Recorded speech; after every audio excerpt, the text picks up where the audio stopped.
All right, everyone. Welcome. Welcome to the High Council. We will not be silenced. We will not be silenced here at the High Council. So glad that you could join us tonight on our regularly scheduled night, Tuesday at 9 p.m. Eastern Standard Time. As usual, despite everything, despite persecution, despite the fact that they're trying to marginalize our voices, despite all of these things, we're here. We are here as a trio. I wouldn't call ourselves the Holy Trinity. I wouldn't do that. I wouldn't attempt to to take that moniker for ourselves. But we are a holy trio of sorts. Great to be here with you tonight. I am Ethan Van Sciver, Comic Artist Pro Secrets, and I give you my two buddies, my brothers. First of all, from World Class Bullshitters, the guy who did a video about Captain Marvel to end all videos about Captain Marvel. I mean, he actually went in depth. He exposed the scam for what it is. And he is sitting at 1.3 million views on a single video. Jeff Hicks from World Class Bullshitters. Say hello, my friend. Hello, everyone. You know, success has changed me. I'm feeling emboldened. So, no, but it's been awesome. I put out the Captain Marvel video, and in 4 days, it got 1 million views. That's a new record for me. The Kathleen Kennedy one took, I don't even remember how long it took, but it sat there for 9 months and hasn't moved. The needle's moving again, so I'm excited to talk about Captain Marvel and come back, relatively soon to my channel for another one. Fantastic. You know him well. First of all, let me point out that we have the original article here, not one of the countless Jer Army clones. Right with us tonight, Geeks and Gamers, the biggest channel with the High Council right now. Probably, what are you, 126,000 subscribers now? Where are you at? 125. It'll be 126 by the end of the night. Welcome, Jeremy from Geeks and Gamers. Hello, everyone. What's up, Geeks and Gamers? It's Jeremy coming to you with another episode of the High Council. And EVS is right. We will not be silenced. Jeff is right. He is almost impossible to deal with since 1.3 million views. I can't even get the guy to answer the phone. He's got assistants taking. His assistants are calling me back. Yes. Are you trying to get in touch with Mr. Jeff Hicks? And I'm like, who the fuck is this? I want to talk to my boy Jeff. And they're like, sir, watch your language. I'm like, what the fuck? They're like, Jeff has 1.3 million views. So until you get on his level, you need to make an appointment. I'm like, wow. So that's what's going on here. So I didn't tell you guys. It's actually reaching big YouTubers. I had Angry Joe and all kinds of other big channels comment on the video. Ooh. Nice. I think he tried to call me a racist though, but he didn't realize who I was, so I just didn't respond to that. So they're commenting on our videos, but they're calling it racist. All right, well that's good enough. We just want you to watch our stuff, and you are. And we are watching you out there in the weirdo NPC mainstream media. We are watching you very closely, and you won't get away with the goddamn thing. Not with the High Council on you. The big news from last night, something absolutely incredible happened, and everybody's talking about it. Everybody is stunned. What? Well, in case you don't know, the review aggregate, movie review aggregate site Rotten Tomatoes decided to actually do something extremely cowardly and soy-based. And we're all still trying to make sense of it. Rotten Tomatoes, look at Collider right here. Look at Collider celebrating this. Well, we have to. We have to. It's not something that I particularly want to do, but we've got to meet these people on their own ground. Rotten Tomatoes to no longer allow fan comments or reviews prior to a movie's release. Brilliant. Why? What brought all this on? Captain Marvel, a movie that it seems that Disney and the MCU are absolutely terrified right now is going to fail, is not going to live up to the hype that they have put it to. Brie Larson running her mouth all over the internet. At this point, her name is a joke. It's a joke. You hear Brie Larson and people just think third wave, wackadoo, feminist, weirdo white woman who runs her mouth about, that's toxic white males. She's a dreadful human being, and she may have sunk a $170 million movie for Disney.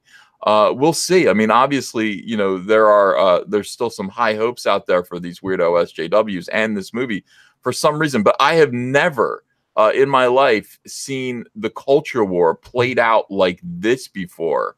The Last Jedi was bad, but this is a whole other level. This is them trying to take back ground for what happened with The Last Jedi and Solo. What do you boys think?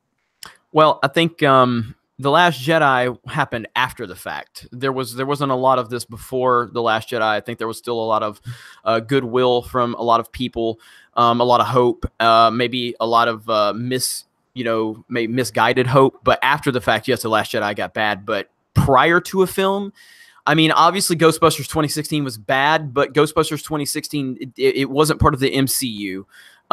There was a lot of stuff with Paul Feig and the cast saying a lot of stuff about the fans, and ultimately they killed the box office for that movie. Not that it was ever going to have anything major coming, but this is on another level because this is tied to the MCU.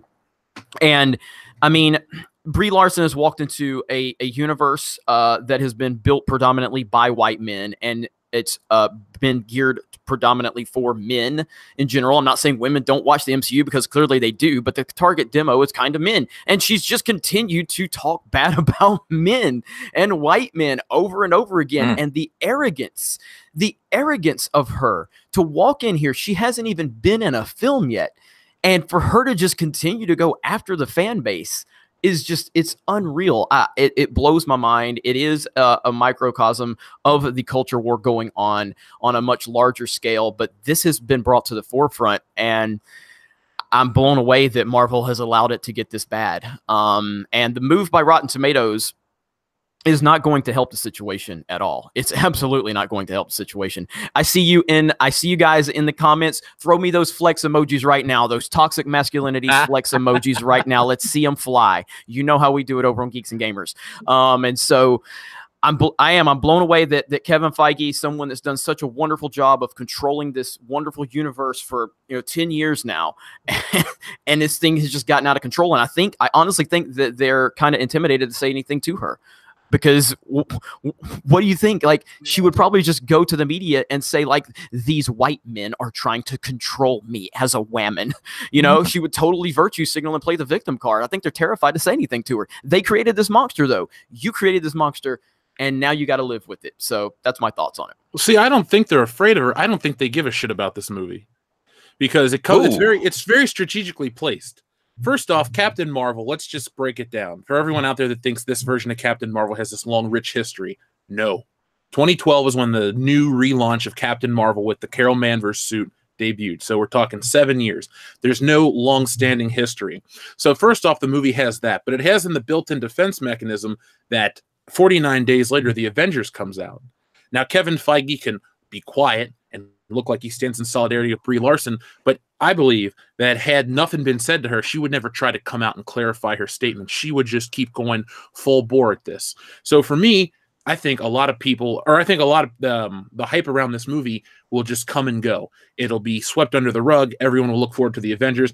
And I also firmly believe, and I've said this before, we can talk about, old stuff. There were reshoots for Captain Marvel right after that first trailer came out. There were reshoots for Endgame, a couple months ago.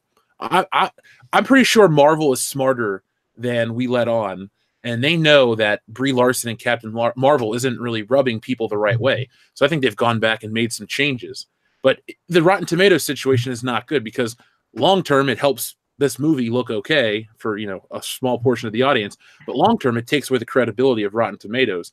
And Rotten Tomatoes is integrated into Google and all these other platforms. If people stop trusting Rotten Tomatoes, what's going to happen to fan-based film reviews? You're going to need to find somewhere else to go to.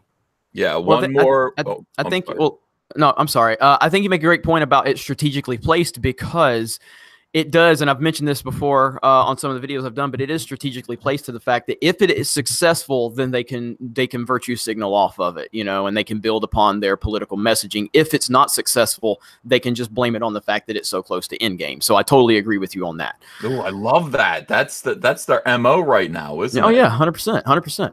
Blaming SJW movies' failures on the timing of their release. Interesting. Yeah, I kind of expect to hear a little bit of that. But listen, Rotten Tomatoes is just the next kind of formerly trusted organization on the internet that's actually been ruined through pressure from Disney. I mean, this is nothing new.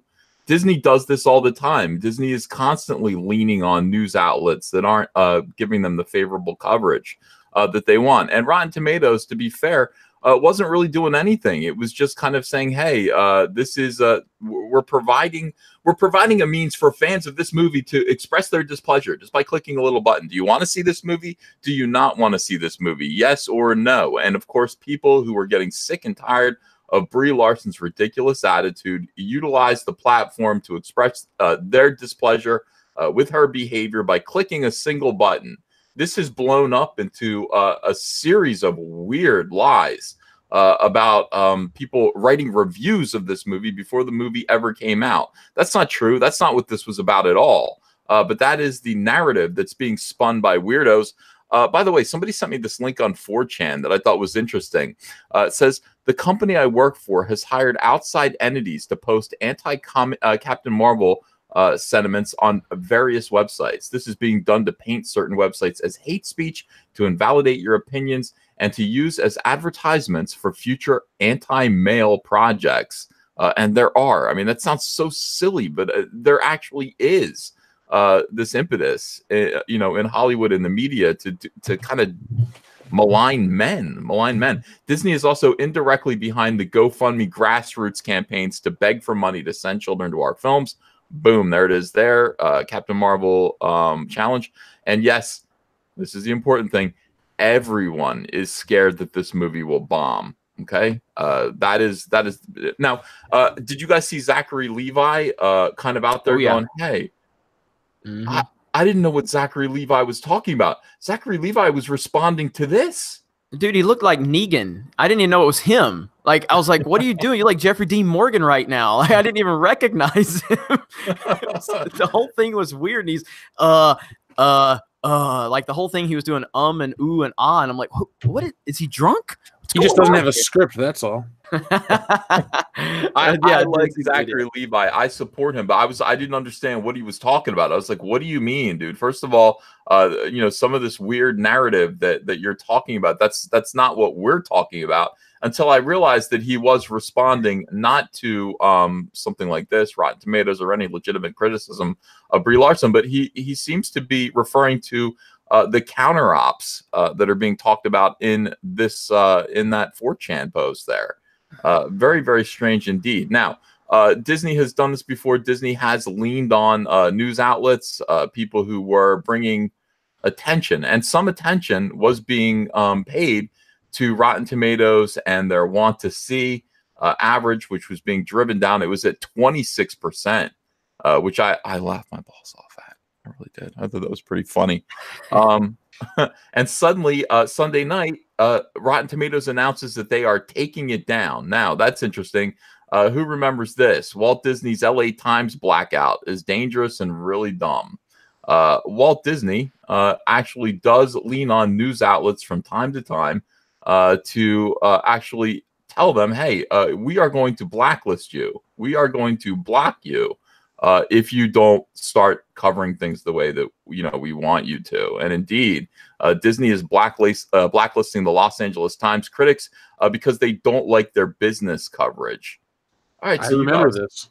You guys aren't going to be invited. You guys aren't going to get to be a part of this. And of course, all it took was everyone to stand up to Disney, big old bully Disney, to get them to back down. And we need to do that here. Rotten Tomatoes are cowards. They're certainly cowards, but Disney is a great big monster. Disney backs down after U.S. media boycott. Interesting. Yeah, they need to be shamed here. The controversy over Disney blacklisting the LA Times explained. Disney retaliated against the LA Times for reporting it didn't like. The implications are huge. This was the beginning right here. This is when it all started, Jeff. I've been talking about. I've been talking about Disney for years being, seedy, and people are like, "Oh, Disney's great. It's going to be awesome when they buy Fox and the MCU's all under one banner and all this crap." And now everyone's like, "Well, maybe I shouldn't have been so excited for the X-Men and the Fantastic Four to show up."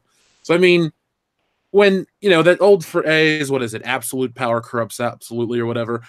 when you're the biggest game in town and you can buy everything, you can just throw your money around and people will just do whatever you want. I mean, I don't know if Rotten Tomatoes has been paid off or offered things because Disney really doesn't own anything in Rotten Tomatoes. It's more like a Comcast Warner Brothers situation. But either way, Disney, the one thing Disney can't control is the people, and that's why they have to control websites like this. Yeah, true. Absolutely. Absolutely. And by the way, I don't want you to think for a minute that, you know, Rotten Tomatoes feels any sense of shame about this. They seem to be kind of strutting around. This is the thing. SJWs do this. They're like, oh, take that, you incels. Take that, man babies. Until the box office receipts come in, and that shuts them up, and then they start screaming and crying. Look at Rotten Tomatoes right now. Just in case for a minute we feel any sympathy for them. Look at what they're doing here. This is their Facebook and their Twitter. This is called trolling. This is what trolling looks like. Captain Marvel. People were telling me on my live stream earlier they can't even delete their accounts now. Have you heard about that? No. Yeah, people on my live stream were saying that they couldn't even delete their Rotten Tomatoes accounts now. So if somebody can confirm that in the chat, I mean, I didn't research it. A bunch of people, a lot of people were telling me that in the chat. But sorry to interrupt you, EVS. I did have one person reach out yesterday and say something to me about Rotten Tomatoes as well. I took a screenshot. Give me a second. You guys keep going. I'll figure it out. But somebody contacted me before this news came out about the Rotten Tomatoes account. Yeah. Let's see. So welcome to MAGA country. Just said I still can't delete mine. So yeah, let's see. Newman Gordon says, yep, try to delete my account, but nope. So yeah, they're saying, yes, I can't delete mine in the comments. So yeah, I mean, you can't delete your comments. I mean, you can't delete your account. That's absolutely crazy. You know, I got a message from somebody who said, no, Rotten Tomatoes told me that they would delete my account for me. Did you guys hear this? I didn't hear that. But Jeremy, on your Facebook page, because I'm a member of that, somebody posted how their account got locked for reviewing Captain Marvel yesterday. So, I mean, this is all kind of a big issue. Wow, this is crazy. Here's one thing I want to add, because we always get this talking point from Scott Mendelson or John Campy or any of those other assholes. Small vocal minority. That's what we are. With Star Wars, we're a small vocal minority. With Captain Marvel, we're a small vocal minority. If we're such a small vocal minority, why does a giant corporation go out of its way to silence us? Exactly. Exactly. Well, they have. Speaking of numbers, we are at 2,400 viewers. Everybody, 24. Let's get that thing up. Let's get that thing up to what was it last week? EVS around 28. I think is what we were. I don't know. So yeah, I don't remember. 28. Smash that melee button, everybody. Let's get this thing up to 3,000. We can do it. All right. Yeah. Share the link out to your friends and everything. Yeah. This is the thing. Again, they try to marginalize. Are we marginalized? Boys, are we marginalized at this I'm so marginalized. I'm so marginalized. It hurts. No, but I mean, they try to, but that's it's and I can't remember the quote. I asked somebody to repeat this quote for me in my comments last night, but it's the Tyrion quote from Game of Thrones where he talks about, you know, if you tear a man's tongue out, you're showing the world that you fear what he might have to say, something to that extent. And that's exactly what it is. You know, they're scared of what we have to say. They're scared of opinions. They're scared of a collective group of opinions. We took the tools you gave us. You are a website. Your job is to get people to come to your website. So now people are visiting your website. They're using the tools that you have given them. And because they are collectively coming to an opinion that you don't like, you then silence them. Tell me how that makes sense. Tell me how that makes sense. It's unbelievable. It's incredible. It's hypocrisy. Well, this is right now we are riding the crest of the wave of popular opinion. I mean, I'm pretty sure we are going to see the results of this. Now, the amazing thing about this to watch, and it's almost infuriating, is watching these NPCs brag about how Captain Marvel is going to open up to $100 million, and that'll shut up the incels.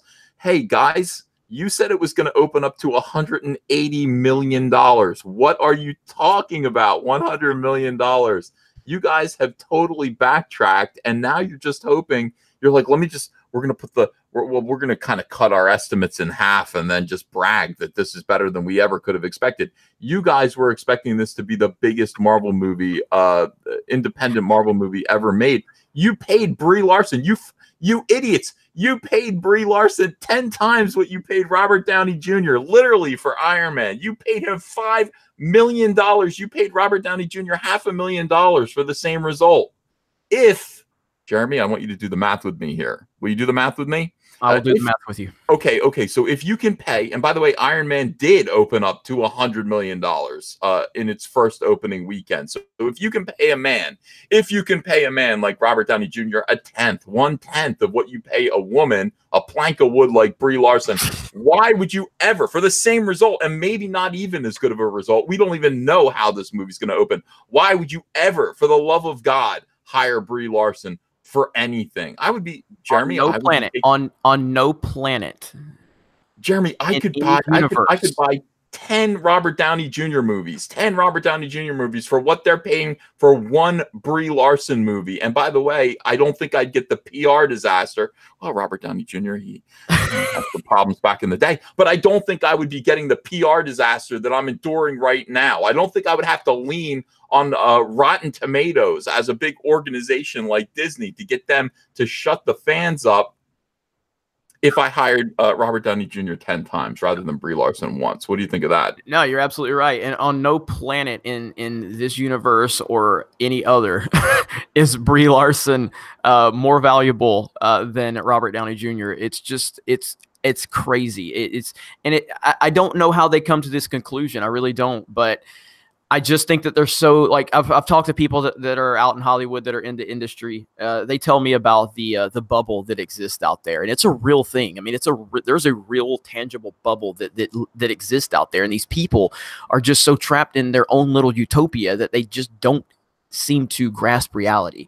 And it's stories like this seem to back that claim up 100%. What is the reality, Jeremy? What is the reality? Is the reality that LA is completely out of touch with the rest of the world? Do we have to watch this play out? No, the reality, the reality is 98% of people are normal, and they have jobs and lives and bills and stress, and they have to deal with their kids and school and their boss, and they just want to go watch a goddamn movie to get away from real life. They don't want political agendas shoved into it. They're not going in there counting the gender breakdown. They're not going in there counting the racial breakdown. They're going to watch a mother effing movie to be entertained, not to push a political agenda. And that is most common. That's 98% of everybody that's going to see the movie. Maybe even 99. There's what you just said. Yeah, these social justice freaks actually sit around because they are miserable human beings, and they literally count race and gender in every movie, in every commercial, in every grocery store, in every subway. That's what they do. They walk in, they go, "What's the racial breakdown of the subway? I can't do business here. There's too many toxic white males." Like, who does that? Who does that? Go ahead, Jeff. I would say, you answered your own question. You said about people with families and stress in school. Those people don't have those things. They exist on the internet. They just sit around. They sit on a keyboard all day. They probably don't even have internet at their homes. They go to Panera Bread or wherever, and they go and they cause shit because they have nothing else. And then they get together and they're all miserable together. Yeah, these poisonous elitists who are basically, they're up in their catbird seats. They've decided that they are going to try to educate middle America and the rest of the world. Do you think China wants to hear about what Hollywood weirdos like James Gunn really think about the way the world should be? Of course not. Of course they don't. Time and time again, this is going to happen until SJWs realize, until these NPCs work it out, that the rest of the world isn't interested about their tiny little cadre of blue-haired perverts, and really the rest of the world just wants to have a good time at the movies. We're not interested in looking at skin color. We're not interested in considering all of these things. We're just not interested in it. We just want a good time. And there was a time when that seemed to be common knowledge. There was a time when people understood that. There was a time when people who were making, say, action figures and toys understood exactly how to market, exactly what the market was. Instead of trying to create the market, instead of trying to manipulate, dominate, and socially engineer the market, there was a time when people just embraced what the market was and sold to it. And everything seemed to be working pretty fine at that point. Movies were making money. Toys were selling. Jeffrey the giraffe still had a home. Man, why you gotta pull at the heartstrings right now? Why you gotta do that, EVS? Still had a Why you gotta home. do this? I was driving around in my extremely toxic masculinity Kia with the duct tape. I passed a Toys R Us and it was terrible. I was like, God damn it. Jeremy, Really? I It was don't closed want to down. grow up. I'm a Toys R Us kid. This is my last episode of the High Council. I can't handle this. Yeah. I share a namesake with that giraffe. And let's get a little sentimental here on the High Council. We don't do a lot of sentimental stuff here, but EVS and I met for the first time at a Toys R Us. Yeah. That'll always be our place. It's now a hollowed out husk. That's right. That's right. It's now homeless people are squatting in there. That's when defecating on the floor. It used to be a glorious land for kids to go in and buy toys. And instead, I believe Rose Tico and Ray and Jin Urso Toys bankrupted that beautiful enterprise. It is now a cave, a dark cave somewhere on Orange Blossom Trail in Orlando, Florida. And that says everything we need to say about the poison that is going through the bloodstream of popular culture right now, that NPC disgusting toxin. We need to flush these toxins, boys. We need to flush these toxins out of our entertainment system. It is very, very important. That's what we're here to do. That's what the Fandom Menace is here to do. That's what the High Council is here to talk about. And we will do that. Now, Jeremy announced something very important today. And I didn't realize he was going to announce this. I tried to live stream up against him. I didn't realize this was all going on. I was like, why am I getting... Oh, Jeremy's Geeks and Gamers is live streaming, and he's saying something rather important here. Jeremy, what conclusion have you reached after all of this?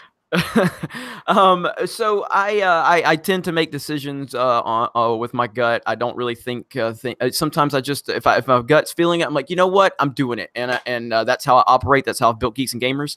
So I was driving around because I typically just every day I go for a drive for an hour or two and just kind of think. And I'm sitting there and I said, you know what, I've been actively trying to not label myself connected to any boycotts or anything like that. The Solo situation that I completely was blamed for, which again, thank you, morons. Thank you for giving me credit for tackling an entire film from Lucas. Me, some asshole sitting in his pool house on a goddamn $70 webcam, and you're actually giving me credit for destroying Solo. Oh, Sookie now. Yeah, I'm not as powerful as you think I am, but I appreciate it. But anyway, so I'm driving around and I'm thinking to myself about a lot of things because I have a lot going on with Geeks and Gamers right now, and I just decided, you know what? We have a following, at Geeks and Gamers and Fandom Menace. We have a following, and it's up to us to kind of speak our minds and not really back off of anything. And that's what I've done for the last year and a half, is I've not held back on anything. And after what they did with Rotten Tomatoes, you got to fight fire with fire, man. You got to fight fire with fire. Yes. I believe that in life. If you I'm gonna keep my language somewhat decent, but if if you fuck with me in life, I'm the type of person that if I'm walking around and you fuck with me, or if I'm on social media and you fuck with me, I haven't done anything to you. My philosophy is I'm gonna hit you twice as hard to make you regret that you ever stepped my way. I'm gonna make you regret it. That's why so many of these little bitch boys on Twitter, when I retweet them when they come after me, they always delete their goddamn tweet every time. Every time. My followers have gotten used to screenshotting the tweet. They're like, well, it's 5, 4, 3, 2, 1, it's gone. And so anyway, my philosophy on this was, I want to announce that I am going to boycott me. I'm boycotting Captain Marvel. If you are going to take our voices away because we were utilizing the tools that you gave us these tools on your website to express our interest, to exercise our right to an opinion. Therefore, when the opinion didn't line up with the one you wanted it to be, you took that same right away. That's bullshit. Opinions. So my attitude was, I am boycotting Captain Marvel. I am boycotting it, and depending on how this all plays out, I will consider boycotting Endgame, as painful as that will be.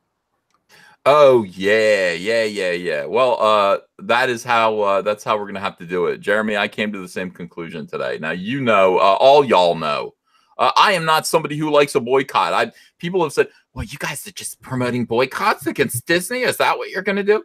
No, I've never said that once. I've said over and over again that I enjoy buying this garbage. I enjoy running it over with my car. I enjoy some of it. I like keeping. I really love my Job of the Hut. And I got the Sideshow Job of the Hut. It's beautiful. It's still sitting here. He's looking at me. He's like, oh. That's a great video, by the way. Oh, thank you. When you go to a major award, I fucking lost it. Look, I mean, sometimes it's good. Sometimes this stuff is fun. I still want to have fun. You know, part of this YouTube channel is just expressing the joy of fandom. I've got it in my heart. I always will. When it comes to this, though, yeah, I'm out. We're boycotting. I'm declaring that, you know, look, I'm promoting a boycott against this movie. I think it's the right thing to do at this point. I think what they're doing is unethical and amoral. Amoral. That means it's not immoral. It's amoral, Jeff, which means no morals. You know what I mean? Not like negative morals, just zero. Well, I mean, it is probably immoral as well, but no morals to speak of. I know what you're saying. All right, I just want to clarify. I just want to make sure everybody understands the context of what I'm saying here. These people do have to be punished at this point. They have to be punished with no money. My wallet stays closed. I am not going to see this movie. Now, I was going to because I wanted to dunk on this movie. I was looking forward to making fun of this movie, making a video review of this movie, as I normally do. I'm not going to go on opening weekend. I will probably go at some point because I will need to make a movie review, but I am not contributing. I am not, listen, I am not sticking money in Brie Larson's gigantic fishy opening right now, and it is fishy. I am not participating in this. All of it is weird. All of it smells wackadoo to me. I have backed out, and I am going to probably go see another movie instead. Is it going to be Lego Movie 2? No. It might be Alita Battle Angel, though, because I think see Alita. Go see Alita. Yeah, that is the preferred you know, kind of female-led heroic female movie at this point, and it's that fantastic. is what we're going to do. Good. It's so damn good. Now, last week, wasn't it the quartering that said you couldn't get refunds for Captain Marvel? They were blocking pre-sale refunds or something like that. Wasn't that the news too? Yeah. Mm-hmm. So it's funny too. All the people that dislike what we do, because it's like all we do is follow the trail, and then something bad happens and we've been following the trail the whole time. So, you know, this doesn't surprise anyone out there in the fandom menace. They're always going to try to pull some bullshit if it's a Disney property. Yeah, I think that's correct. At this point, we have no choice. Look, I'm here to play the game. I am here to have fun, and you know, and I will go see your stupid movies. I'm looking forward to going to see Star Wars Episode 9 until they pull this. If they do stuff like this with Star Wars Episode 9, I will behave the same way. I'm here to play this game with Disney. I'm here to go see their weirdo movies. I'm here to make fun of Pablo Hidalgo. But I swear to God, when you come down and you actually exercise your power, when you exercise your might to intimidate small websites like Rotten Tomatoes, who, by the way, Rotten Tomatoes are like the willing bitches of Disney right now. Perfectly willing to just go, okay, we'll do whatever you say. You want us to tear down our, okay, we'll do it. All right, that's fine. I'm going to boycott this movie. I am going to recommend that all of my viewers, and I don't have that, I mean, I'm not Geeks and Gamers. I have 106,284 subscribers. It's not bad. It's not bad. It's a pretty big amount of money. You got 3,000 watching right now, EVS. 3,004 watching right now. It's a pretty big amount of money that New. we'd be keeping from the box office if we just kept our fans from going to see the movie. If we could keep Jeremy's 125,000 subscribers, if I could keep my 106,000 subscribers, and Jeff Hicks is creeping up on 100,000 himself, if he could keep that 100,000 subscribers away from this movie, close their wallets and zip them up. Zip them up, boys. That is going to make a big difference. That is going to absolutely make a big difference, because unfortunately for Disney, you're going to have to start sucking up to us. You're going to have to start sucking up to us, to our demographic. Otherwise, your movies will continue to fail. When did it become cool to dump on this demographic, though? Like you said earlier, Jeremy, you know, this is the demographic. Why not stick with it and grow it? I understand if you want to try to expand, but in my next video, I talk about 15 branding things that are terrible from a professional. And he says you never want to get rid of the audience you have when you're searching for a new audience. And both Star Wars and now Marvel have done that. And it's not even like people personally take it as, oh, I feel I'm left out. I'm hurt that there's new people. It's just dumb to overtly offend people like this. Well, I mean, the identity politics stuff started with Obama towards the last 2 years of his presidency. That's the narrative he was pushing for the country. And if anybody denies that, you don't know what the fuck you're talking about. And that's been escalated massively when Trump won. And now we're seeing it trickle heavily into the entertainment industry, and their desperation is being shoved into our media. That's exactly how I see it. So, well, this is the thing about Barack Obama. I mean, that kind of thing works once. It works once. Barack Obama can be president of the United States. It's great. Black Panther did great, with its identity politics theme. It was actually, a pretty exciting and fun movie. And Barack Obama was a pretty exciting and fun president for people to vote for. They liked him. They liked his smile. They liked his self-confidence. They liked his swagger. They felt the same way about Black Panther. But you see, here's the problem. Brie Larson ain't none of that. Brie Larson and Captain Marvel are the Hillary Clinton of Marvel movies. And ladies and gentlemen, you're going to learn this lesson over and over and over again. It's going to play out in politics, and it's going to play out in entertainment, okay? Grumpy, grouchy, frumpy, old, arrogant, and entitled white ladies are not as interesting to the American public as slick and exciting, cool black superheroes like Black Panther. Oh, and President Obama. And by the way, I'm no fan of Obama, okay? But had to admit, he looked like a good time for the Democrat Party. So this is the thing. We're going to see this happen again. Captain Marvel is the Hillary Clinton of Marvel Comics movies. We're going to see the same result play out over and over again. Just like Hillary Clinton thought she was going to be handed the presidency, Captain Marvel thinks it's going to be handed the same results as a movie like Black Panther.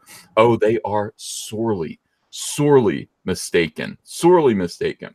We're going to see that happen. It's going to be fun to watch. And I can't wait until the day after. I cannot wait until the narrative gets pushed, the excuses start. I can't wait for the world-class bullshitters videos about the excuses. You have to wait till the Monday after Captain Marvel. That's our schedule. Oh my God, it's going to be fun. I'm looking forward to all this stuff, because here's an excuse they'll try to lump onto the people who go, oh, last year Black Panther made all this money. Remember, too, folks, Black Panther has been a big part of Marvel for 53 years, Ethan? Is he 67 or 66? No. We're talking 53 years right now. Black Panther, creation of two Jewish boys named Stan Lee and Jack Kirby. Created Black Panther. It was in Fantastic Four. I think that was his first. I don't have his first appearance, so I'm a big Fantastic Four fan. It's so expensive. Black Panther is definitely an important part of Marvel Comics and has been. He's been integral to their entire line, to their entire universe, for almost as long as the universe has been in existence. Who this bitch? You know what I'm saying? Where's my Monica Rambeau? Where's she at? Where is my woman of color, Monica Rambeau, who was the Captain Marvel of the 1980s? Who this cracker bitch? Who is she? Who is Brie? Who is Brie, and why don't she like the crackers? I don't know. She's the only Brie that doesn't go right with crackers at this point. I've never seen anything like it. This woman's out there talking about how she's got no use for white men. What are you kidding me? What are you kidding me? Nobody says that in this day and age except for arrogant white liberals. They're the only people who say, I don't got time for white. So true. It's so true. You know, people of color don't talk like that. People of color aren't like that. SJWs are the only people who speak in that kind of arrogance, that kind of racist arrogance. It is unbelievable. And again, I'm telling you, Jeff, I'm counting on you. I am counting on you to make these videos that I'm requesting right now. Well, I haven't disappointed yet, so I'm not going to just all of a sudden start. They didn't buy me off.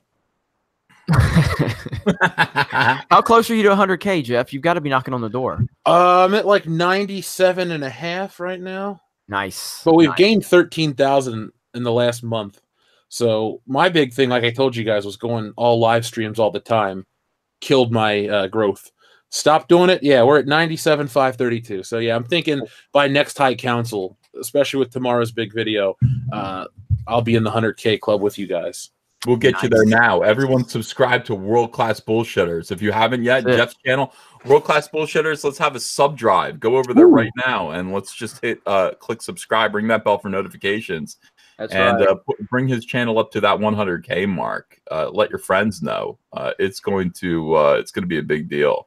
Well, so yeah, EVS, if hang on, if you want to, I'll screen share his live feed right now if you want. So okay, we can get him up there just like you did last week. Oh, by the way, shout out to 2 people. Anna is killing it right now. She will probably pass Geeks and Gamers by this time next week. And Jesse Milestone just cracked 20,000 subs, and she's doing a live stream later tonight. I'm very proud of Jesse. Jesse is amazing, and so congratulations to her. Okay, here's the screen share. Boom. There we go. All right. So I don't see it yet. Oh, let me say. Hold on. Are we watching? We're doing a live screen share of. All right, hold on. Well, look at that sub count go. Cool. It almost went up 100. It went up 90 since you said that. Thanks, guys. Yeah. There it is, guys. Please go. Oh, yes. This is what we do, man. This is what we do. We stick together. Like I said, man. It's all about sticking together and just making sure that we understand, like, we're all in this together, and it's not about competing numbers or anything like that. It's just about letting everybody know that we're all on the same side of the fight, and together they can't take us down. Hell no. We are we're in it together. We are look, the 3 of us are brothers, but you're all our brothers and sisters too, man. This is one big family. The Fandom Menace is a family. Just like Comicsgate is. Look at those numbers jump. Well, they're gonna like, when he gets closer, they're gonna start fucking with him like they do me. I remember that time I was gonna cross 95,000, I think, and they just started dropping my numbers by the thousands. So at least get him up to 99 before you guys fuck with him. So. Yeah, fantastic. Look at that. I love it. It's fun to watch, man. Leave that on. Leave that screen on. Everybody, this is a sub drive for World Class Bullshitters. If you haven't yet subscribed, please do subscribe to him. Let's get his numbers up. And by the way, you got to check out his videos because they are uniquely very, very, very funny, man. I was highly influenced by World Class Bullshitters when I started my Star Wars videos. I watched his Toys R Us expedition videos, and they made me laugh so hard. I think they're the only YouTube videos that I watch over and over again, and I still watch them. I love you walking through Toys R Us and going, this toy's been on the shelves for 5 years. It hasn't moved. And you're not kidding. It hasn't moved. You actually see the ring of dust around the bottom of the toy. These Star Wars toys. Yeah, it's so funny. Jeff and the music is great too. So watching that sub count jump, and it is absolutely a joy. Thank you so much, everyone. While this is going on, I'm going to read some super chats. Is that okay, boys? Let's do it. Yeah. All right, Nicholas Glenn says Campia is on suicide watch after Geeks and Gamers blows out his channel for the month in views. LOL. Anyone seen Captain Marvel should buy Alita Battle Angel tickets. I don't know. During my live stream earlier, they said Campia called Geeks and Gamers a hate group. That's what they said Campia said. I haven't seen it yet, but I went off on Campia on my live stream. I mean, I went off on it. I live stream today. Somebody said that same thing to me, by the way. Somebody said the exact same thing. They said, you're just, Campia's going off on you. I said, that doesn't sound like John Campia to me. And then I looked at I looked at Twitter, and I would think if John Campia mentioned my name, anytime anyone mentions my name, I get a million messages from people. Yeah. So. Yeah, I don't think he specifically said anything about Geeks and Gamers, but I think he was generalizing about just people in general that are critics of Captain Marvel. Regardless of that, I put him on blast. I put him on blast bad, and I don't regret it at all. And I might just fucking do it again just because I'm Make a tired of his video about bullshit. him. I'm I so did. tired of his bullshit. I get so worked up during the live stream though. I had like 3,200 people watching me at this point, and I just went off. I started sharing old screen, back in 2014. I sent him some messages on Facebook telling him how much I liked him and how much I thought he did a good job with AMC. So I showed the messages on the live stream. I'm like, this is the toxic guy that he's claiming. The guy that thanked him. But the moment I brought up Daddy Trump to him, he responds to me. But he could never respond to me when I was nice to him because he's an uppity douchebag. And he doesn't really care. Like, when's the last time we saw Campia do a live stream with a smaller channel? Never. He doesn't do that. Yeah, he doesn't do that. And at Collider and AMC, all he ever did, now he gets on there and talks about respecting women and all this bullshit now. When he was at Collider, all he did is hired the hottest fucking women. You know why? Because he knows men watch for hot women. So he was objectifying women. Oh, that's very toxic, John. Oh, anyway, all right, I'll save it for mine. No, dude, I love it. John Campia, again, he's one of these guys who doesn't seem to have his hand out for any smaller channels. I don't go on bigger channels usually. I've been on Jeremy's show a couple times, but I don't really go on bigger channels. I kind of try to bring up smaller channels because everyone helped me. Jeremy helped me initially, and so did World Class when I was smaller than them. Jeremy mentioned me. He gave me a shout out. I got like 4,000 subs in a day. Jeremy just said, this is another good Star Wars commentary channel. I like his sarcasm. Boom. My sub count went through the roof. You got to do that. I mean, you've got to be able to help people out and give people a hand up. We've got these smaller channels, these great new upcoming voices about the pop culture, SJW, invasion of Star Wars and of Star Trek. I mean, Mecha Random, is it 42? Mecha Random 42? I had her on my show. She is hilarious. She's awesome and fun.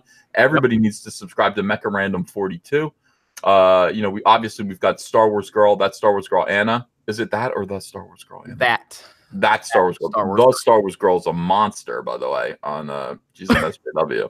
But that Star Wars Girl Anna is phenomenal. And of course, guys like the Umbrella Guy, Yellow Flash, these channels all need a boost. They all need a boost because they're doing. I was about to say, Doomcock needs a big boost. He's been stuck in like the teens for a long time. I've been talking with Doomcock. I've got given him some ideas that I think will help him because Doomcock is severely under-subbed on YouTube. Doomcock is awesome. And so I think he's great. And the more people that see Doomcock, that he's going to get a following. It's just a matter of him hitting the right channels in terms of like the algorithm and stuff. So it'll happen. Nerdrotic is awesome. Nerdrotic is great. Oh yeah, Gary. Yeah. So there's just so many good people connected to it, and I find inspiration by everybody. I don't look at myself as the biggest channel in our little thing here. I just look at myself as lucky to be part of this. EVS oversells my shout out to him, by the way. He's Ethan Van Sciver. You don't need my goddamn shout out. Yes, I do, buddy. I'll tell you something. I'm in a whole other world. The comic book industry is nothing compared to this. It's absolutely nothing compared to this. And so YouTube is much, much bigger than comics. So I did need your shout out, and I appreciate it, and I thank you for it every single day. And look, what you did for me, I want to do for other people, and I'm gonna do that. Now, guys like John Campia will not do that. They're entirely like self-interested, which is why his channel is dying. It's dying. Yeah, definitely. Well, real quick, and people keep mentioning it in the comments, and I already knew about this before the show, but Anna did something today that I've never done. She gained 4,300 subs today. 4,000 subs in a fucking day. She's on that train. I've never gained that. I think the most I've ever gained in a day was like 2,700. She gained 4,300 today. I'm telling you, think I'm being funny when I say by next week she's gonna pass Geeks and Gamers. I wouldn't be surprised. She's a lot of fun to listen to. She's a nice girl. She's pretty. I think she's gonna do. I think she's gonna do great. And yeah, she's gonna pass all of us. The only person. Oh, sorry. I was gonna say it's her passion that goes. Okay, good. The only person that has probably got more going for them than Anna is Cecil. Definitely, Cecil's got the looks, he's got the charm, he's got the wit. He's got the knowledge, the production value, and Cecil Cecil is a professional comedian who is not a professional comedian. I mean, Cecil is like an old school, like, hey, Dean Martin roast master. I mean, he is. It's a pleasure to have him on YouTube. Nobody subscribes to him because he's. You know what? He is kind of like Dom DeLuise in that he's always the guest star. He shows up as the guest star on other people's things. And so people don't realize he does have his own channel that they should subscribe to. We'll get Cecil up there. But tonight we're getting preach. He said preach. Cecil in the comments. I'm sorry. Cecil's in the chat? All right. Yeah. Love Cecil. I mean, Cecil, I'm telling you, Cecil's a star. He is absolutely a star. And it's a matter of time. All right, Himatlo says, let's get this party started. We're well underway. Frank Tambori says, if feminist Brie Larson, Captain Marvel, is so powerful, why does she require the help of evil rich corporations and white men like Bob Iger and Rotten Tomatoes? These are all good questions that we will endeavor to answer over the next month. Kyler Coates says, hail the High Council. Let's get the world class. Let's get world class to 100K subs tonight, boys and girls. Wow, he said that at 9:03, and we he anticipated what we were going to do tonight. Black Angus Review says, got a video coming tonight after the High Council pushing Comicsgate and a litany of reasons why we need to boycott the SJW media. Hashtag destroy the soy. Hashtag monetize SJWs. Oh my God, dude, they don't like that. When you talk to SJWs about how you're going to monetize them, I'm always perplexed by them. They go, you know, don't attack Ethan Van Sciver because he's just going to do a video on you and monetize it. And I'm like, well, I can see why you'd be concerned about me doing a video about you. Why do you care about me making money off of the video? They do care about that. So I started to actually, like, it goes against my instincts to brag about monetizing something, but we have to do that. We have to go against our instincts. They really don't like the idea of people making money, and I really don't get it. It makes them so mad. It makes them so mad. They're gonna monetize. Like, yeah, we are. Oh, by the way, I had authors, multiple authors, reach out to me about my book idea of how to monetize SJW tiers, and I've gotten a lot of people reaching out to me about this. One guy in particular, I'm not going to mention your name, but he is doing a really good job of selling me on actually making this a reality. So wow, it's pretty damn cool. It's pretty damn cool. So yeah. Well, I mean, you know what? Over and over again, we've proved that making fun of SJWs is the way to actually succeed and make money. I don't know why Hollywood isn't listening. They need to listen. Guys, stop being SJWs. It's over. Okay. You tried it in 2010. You tried it, you tried to make that happen. It ain't happening. SJW isn't happening. People aren't going along with it. I'm telling you, the people with the money, middle America, people who elected Donald Trump are not going along with it. You're not going to convert them. You're just going to push them away. And enjoy the failure that comes along with that. Guys like Jeremy, Geeks and Gamers, who wants to do a book about monetizing SJWs, that is going to succeed gloriously. The expression "get woke, go broke" appeals to absolutely everyone. Put that on a T-shirt and sell 1 million of them. People all know that to be true. Hey, if you're curious, why we have World Class on there, we're trying to get him to 100,000 subs tonight. So if you have not subscribed to World Class Bullshitters, that is our buddy Jeff. Please go over there and do that. We want to make this happen tonight if possible. We got 3,200. We got 3,200 people watching. Also, real quick, I do want to make sure if you're one of your mods, if you guys can grab a link for Mindless Entertainment for Jesse's channel, just plug that one. I told her I would plug it because she's going to do a 20K live stream after the High Council tonight. So that's my girl. So, definitely go subscribe to her. All right. I'm shutting up. She's great. Man, I haven't talked to Jesse in a long time. We're going to get Jesse on this channel. We'll get Jesse on. Let's see. Where are we at next week? World Class? I mean, if you want to do it next week, we can. Or if not, we can do the week I'm on. We have Geeks and Gamers following week. So either way, works for me. Yeah. Next week's going to be the crazy week because it's the week of Captain Marvel. Oh, yeah. That's going to be the big one. Yeah, that's going to be pretty exciting. Yeah, SJWs, Jeremy, we got to do this. Like now, I'm interested in this idea of monetizing SJWs. I've always said SJWs are dumb farm animals. They have no money but a lot of pool. That's why we hitch them up the plows. Yeah, make those SJWs pull that plow. Do That you should want to kinda work? be Do you what want it to? is. Do you want to work with me on this book? I've never written a book, Absolutely. so do you? I'm serious. After I'll the show, we'll illustrate talk. it. I'm gonna send you forward you the emails, long email of the pitch the guy sent me about like, here's what we can do, here's what it's going to take. It's not going to take much. I believe in this idea. You're going to be able to. Tim, he did a really good sales pitch on me, so we'll talk later. Absolutely, that sounds good to me. You've taught me a lot about this stuff too. Just little stuff that I picked up along the way of because you've been dealing with it for so much longer. So I think it only makes sense for you and me to work together on that. So yes. Somebody wants to monetize a "Do My Bidding" T-shirt, but why we got to do this? I haven't made any T-shirts. I've made no new T-shirts this year. I'm too busy. I gotta make some new T-shirts. Do my bidding and get woke, go broke. Hitch 'em up would be good for SJWs. I want to draw a T-shirt of SJWs pulling a plow in their teeth. That'd be awesome. All right, let me work on this. Let's see. Heatstruck says Rotten Tomatoes stole our chance to make Star Wars 9 0% want to see. All right, now that might be true. It might not. I think we can actually get that turned around. What are they talking about? Are you guys aware that we did have a goal? We had a campaign of actually working together to make Star Wars Chapter 9. 0% want to see. They anticipated this. I'm sorry, I'm gonna have to share my screen, so we're gonna give that a break for 1 minute here. Here we go. Angry fans are already review bombing Star Wars 9 months before release. For some reason, Jesus, this absolutely destroys me. Star Wars 9 has been under attack since The Last Jedi hit theaters, twisting a whole faction of angry fans into an absolute frenzy. Those haters are now turning it up a notch as they begin review bombing J.J. Abrams' sequel on Rotten Tomatoes a full 10 months before it hits theaters. We haven't even seen a trailer yet. No title has been announced.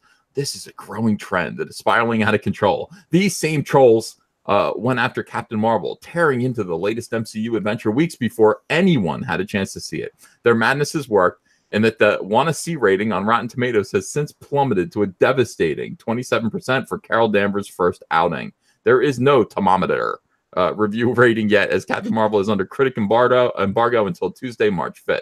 It appears that the plan is to get Star Wars 9 all the way down to a 0% want to see rating. Jesus.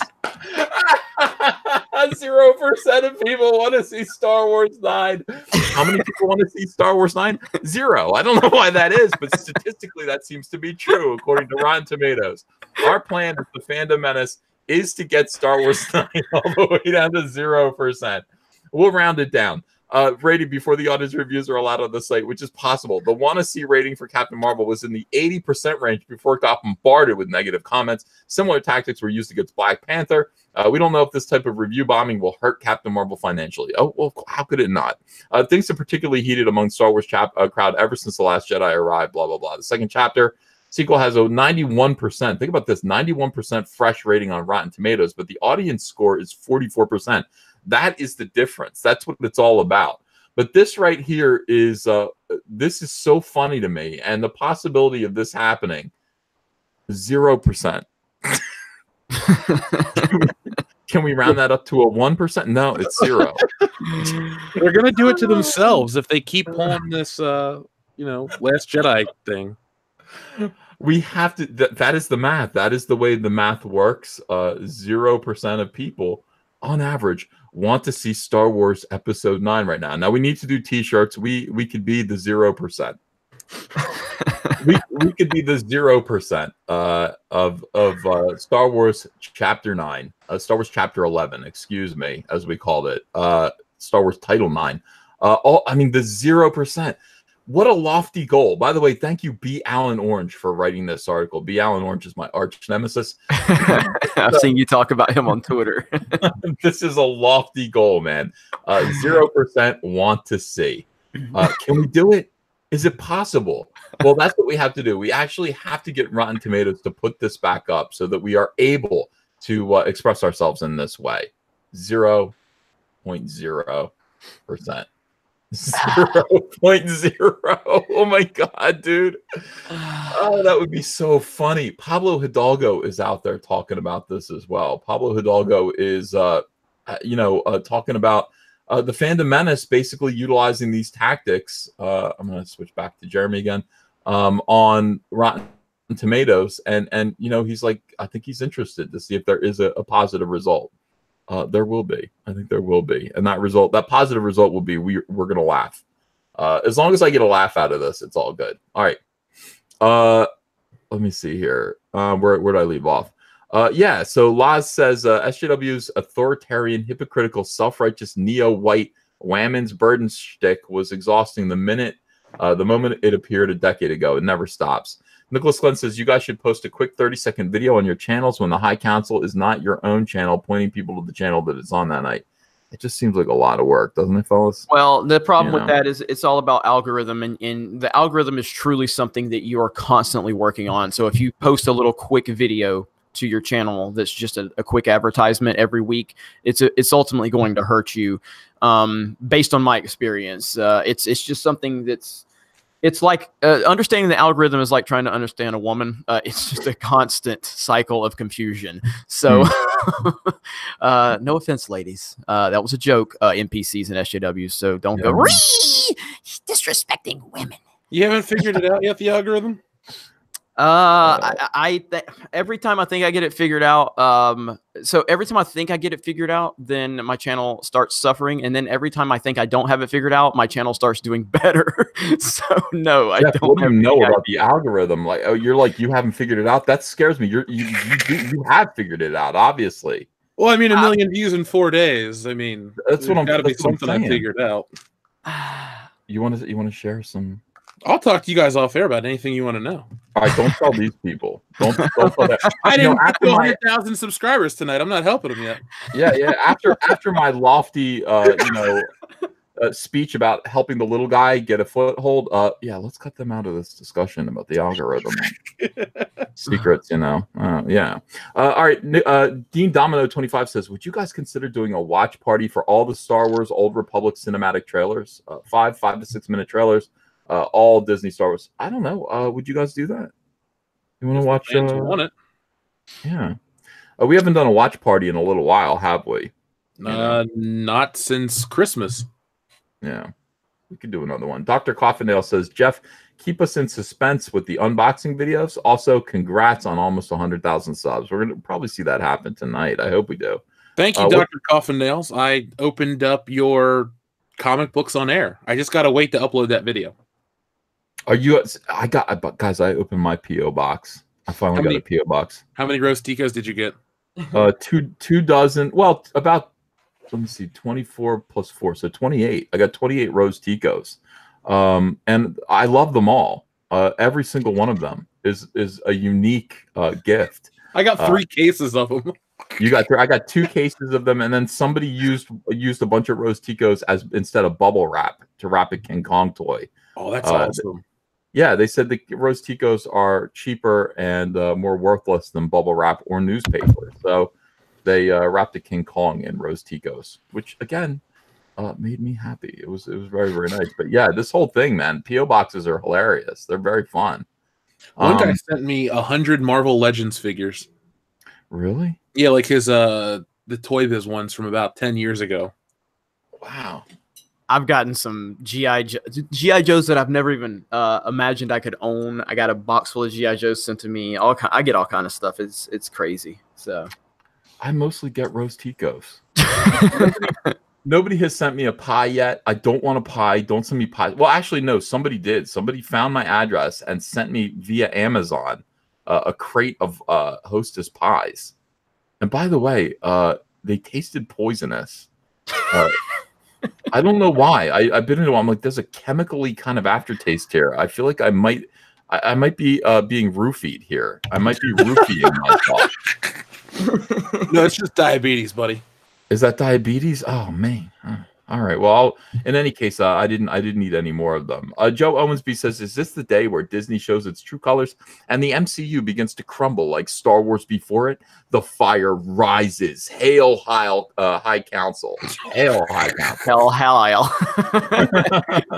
Totally had a good main line and you messed it up. Yeah, I know. But who am I? Who am I to talk about messing up super chats? We're talking all day long. JJ says, all hail the High Council. Did you all see Rekieta Law lay the smackdown on Shane Holmberg the other night? I heard about Shane Holmberg? I heard about Rekieta Law's live streams and they've been blowing up, but I didn't see it. Yeah. No, but I like that wording. Laid the smackdown. Well, who is he? Who is Shane Holmberg? That I don't know. Huh. Yeah. No, not Heil the Hale Council. Now they got it on tape. It got me saying Heil Council. Now I'm in real trouble with the views. Great. Jedi Knight and friend of Captain Solo says Lord and Miller won an Oscar. KK fires Oscar winners. Yeah, no kidding. KK cannot work with directors. She can't work with creative people. She only works with people who make her feel comfortable, like Rian Johnson. Did you see Rian Johnson's production company for his trilogy is actually underway now? They are. Mm-hmm. Yep, I did a video on it. There's Star Wars news? I think, by the way, what do you think of this conspiracy? Do you think that Star Wars is holding back the Episode 9 title so that it doesn't interfere with Captain Marvel? No, I think they're genuinely probably always we're gonna save it for the title. I thought you meant the trailer. Because I think this trailer has always been saved for Celebration, I think. Yeah, I don't know, man. This title thing is kind of strange that they still haven't released it yet. It's really interesting. Yeah, and it could be because of Captain Marvel. Right now, they should probably release it to take a lot of the attention off of Captain Marvel. Well, haven't you heard what Kevin Feige said? How they're going to release another Avengers trailer now? Really? I didn't hear about that. Came out at the Oscars. Not like at the Oscars, but I've read an article about it. So, I didn't hear about that. All right, so Going Commando. What a great name, Going Commando. Brie Larson looks like her. All right, smells funny. He spelled it like he broke up the word in like periods. So, all right, Demogenai says, "Hello, gentlemen. Great to be back. I have to bring this up. Where is the meetup at Star Wars Celebration?" Yeah, also, they've been asking me. We got to figure this out. So. Do we have to figure it out like now, or do we figure it out once we get there? We'll figure it out before we get there. Yeah, we need to make an announcement so everybody knows where they can meet us. Giordano's Pizza. No, I'm just joking. We'll figure out the place. I think I've been there. Is that? Yeah, that's a real thing, isn't it? Giordano's. Oh, it is. It's delicious too. Yeah, I think I went there one time when I went in Chicago. Big deep dish pizzas. That Better than the grapefruit I'm eating. Are you eating a grapefruit? Are you trying to lose weight now? I haven't. I just really like grapefruit. Oh, I like grapefruit too. What? Tell me how you're doing. How's the weight loss going? I'm down multiple sizes of clothes. It's kind of weird. I have to like wear a belt with pants that are too big. All right, I love that. Yeah, I know. You know that it's working when you're walking around and holding up your jeans. You know, it's like, oh, I got to actually wear a belt now. These jeans were too tight. Heath Lawrence says the term Rotten Tomatoes has returned to the status of out-of-date vegetables destined for the garbage can. Marvelous. Yep. You know, somebody pointed out, and it is true, Rotten Tomatoes, the whole point of calling your movie review aggregate website Rotten Tomatoes is that people throw Rotten Tomatoes at entertainment that they don't enjoy traditionally. I guess we're not allowed to do that anymore. I guess Rotten Tomatoes is now an ironically titled website. We're not allowed to metaphorically throw Rotten Tomatoes at Brie Larson. I don't really get it. I don't get it. Jabba the Cuck says, I don't mean to be a conspiracy theorist or make you paranoid. Is Andrea trying to off you by making you go out in icy conditions at 2 a.m. and spraying bathroom floors with perfume so you fall down? A lot of people were concerned about that. Yeah, I told a story today about how since I've been with Andrea, I've fallen down 3 or 4 times and injured myself. I've never done that before, but 3 or 4 like really hard falls. And this guy is trying to make me paranoid. No, I trust my wife. I trust my wife. Black Angus Review says, Jeff, you're being naive. They started this with Spider-Man Homecoming. Black Panther was released on Black History Month, MAGA Forever, and this is on International Women's Day. Well, they start with Spider-Man Homecoming by making his the cast and crew, or not the cast, the cast more diverse in high school. They just sucked. Like, even if you take the color out of it, they're just shitty characters. Mm-hmm. I don't, as a Spider-Man fan, you know what? I'll say a big Spider-Man fan. I don't really pay attention to Spider-Man Homecoming as, a big deal. Like the new one, I honestly don't want to see that. And it's nothing to do with Brie Larson. Like, I want to see Avengers, and that's it for me. I really don't need to see any other Marvel movies. All the good heroes are going to die. Black Widow seems cool, but they're not going to make it rated R or anything, interesting like that. So Spider-Man, I'm done, man. I feel like this is the gateway to the SJW Marvel characters. You know, I mean, with Captain America taking a back seat, I think that's what they're going to do. They're going to put on, they're going to make movies out of the SJW Marvel comics. We're going to get Squirrel Girl. We're going to get Gay Iceman. We're going to get Ms. Marvel. We're going to get all these weird characters that nobody wants. Captain Marvel will lead the way, and Kevin Feige has actually said as much. He said this is going to be this is going to determine, this is the gateway towards us being focusing on more inclusion and diversity in our Marvel movies. Well, good luck to you. You know, it would be great if they actually utilize some of the diverse quote unquote characters that Marvel has in their stables that people actually like, but they don't. They don't do that. They invent new ones. Kamala Khan is a stupid Muslim character. I created a character called Dust with Grant Morrison back in 2002. She is the first Muslim superhero. She's an X-Man. She's a mutant. And me. At the time, I was like, I need more diversity. I need more inclusion in X-Men. So we need to create a Muslim superhero. And that's what I did, Jeff. I was not aware of that. I thought you were busy writing sex on every page of the X-Men. Well, I did that in my spare time, but you know, that was in between making sure that the readership of Marvel Comics felt like they were being represented on the page, Jeff. I thought of this back when, right after in like 2000, late 2002, 2003, I was concerned about this, way ahead of my time. You always will be ahead of your time. I definitely will be. And by dumping SJWism, I was ahead of my time too. And these people are going to have to follow in the same way. Will K says, Jeremy and EVS together is beast. I'm a military security instructor and always tell students to check you guys out. Got to pass the good word. Man, thanks, Will. Appreciate that. Appreciate that. Yeah. Math isn't my best subject says, check out Rotten Tomatoes Facebook page banner. Oh, I showed it. It is, you know, provocative. These people are provocative. They're provoking people, and then they think it's funny. And then as soon as they experience incredible failure, they start blaming everybody and calling people trolls and stuff like that. So, no, I don't know. My advice would be to stop actually provoking the fans. I think that would be a good idea. All right, let me see here. Oh, I just totally lost where I was. Do you do this, Jeremy? Do you lose your spot? Yeah, I do that all the time. It's your super chat screen jumps around. Yeah. Yeah, I hate when that happens. It happens all the time. All right. Walking Tin Can says removing the anticipation rating from Rotten Tomatoes is just like when news outlets remove the comment section, silencing an audience that doesn't agree with you. Jabba Southern Biscuit says, EVS, do you have a Brie Larson action figure you can pose as a slave to your awesome Jabba the Hutt figure you unboxed recently? Could be displayed at a museum or in your basement. That's a good idea. They do have a Brie Larson sideshow figure coming out. Maybe I could dress her in Slave Leia. I'm sorry, Hutt Slayer garb. And put her with Jabba has standards, dude.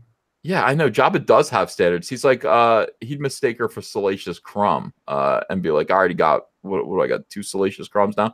007 Cloud says, was there a High Council last week? I wasn't notified. There was. It was great. Yeah, it was on Geeks and Gamers, and the re-upload is over on my personal channel, D-Day Cobra, DDAYCOBRA. Also, real quick, when you get time, if you go over to geeksandgamers.com, we just put a poll up for Are You Seeing Captain Marvel in theaters on the home page. So feel free to go over there and vote. And I can promise you one thing, you won't be silenced on geeksandgamers.com. So and if you are going, you're going. You know, it's like, that's the thing. We're not looking for 100% not going. Be honest about it. We'll see what the truth is. It's on the homepage. You scroll down just a little bit right below the YouTube feed, and you'll see the picture of Captain Marvel, and then there's a poll. So, yeah. Yep. And by the way, look, here's the situation.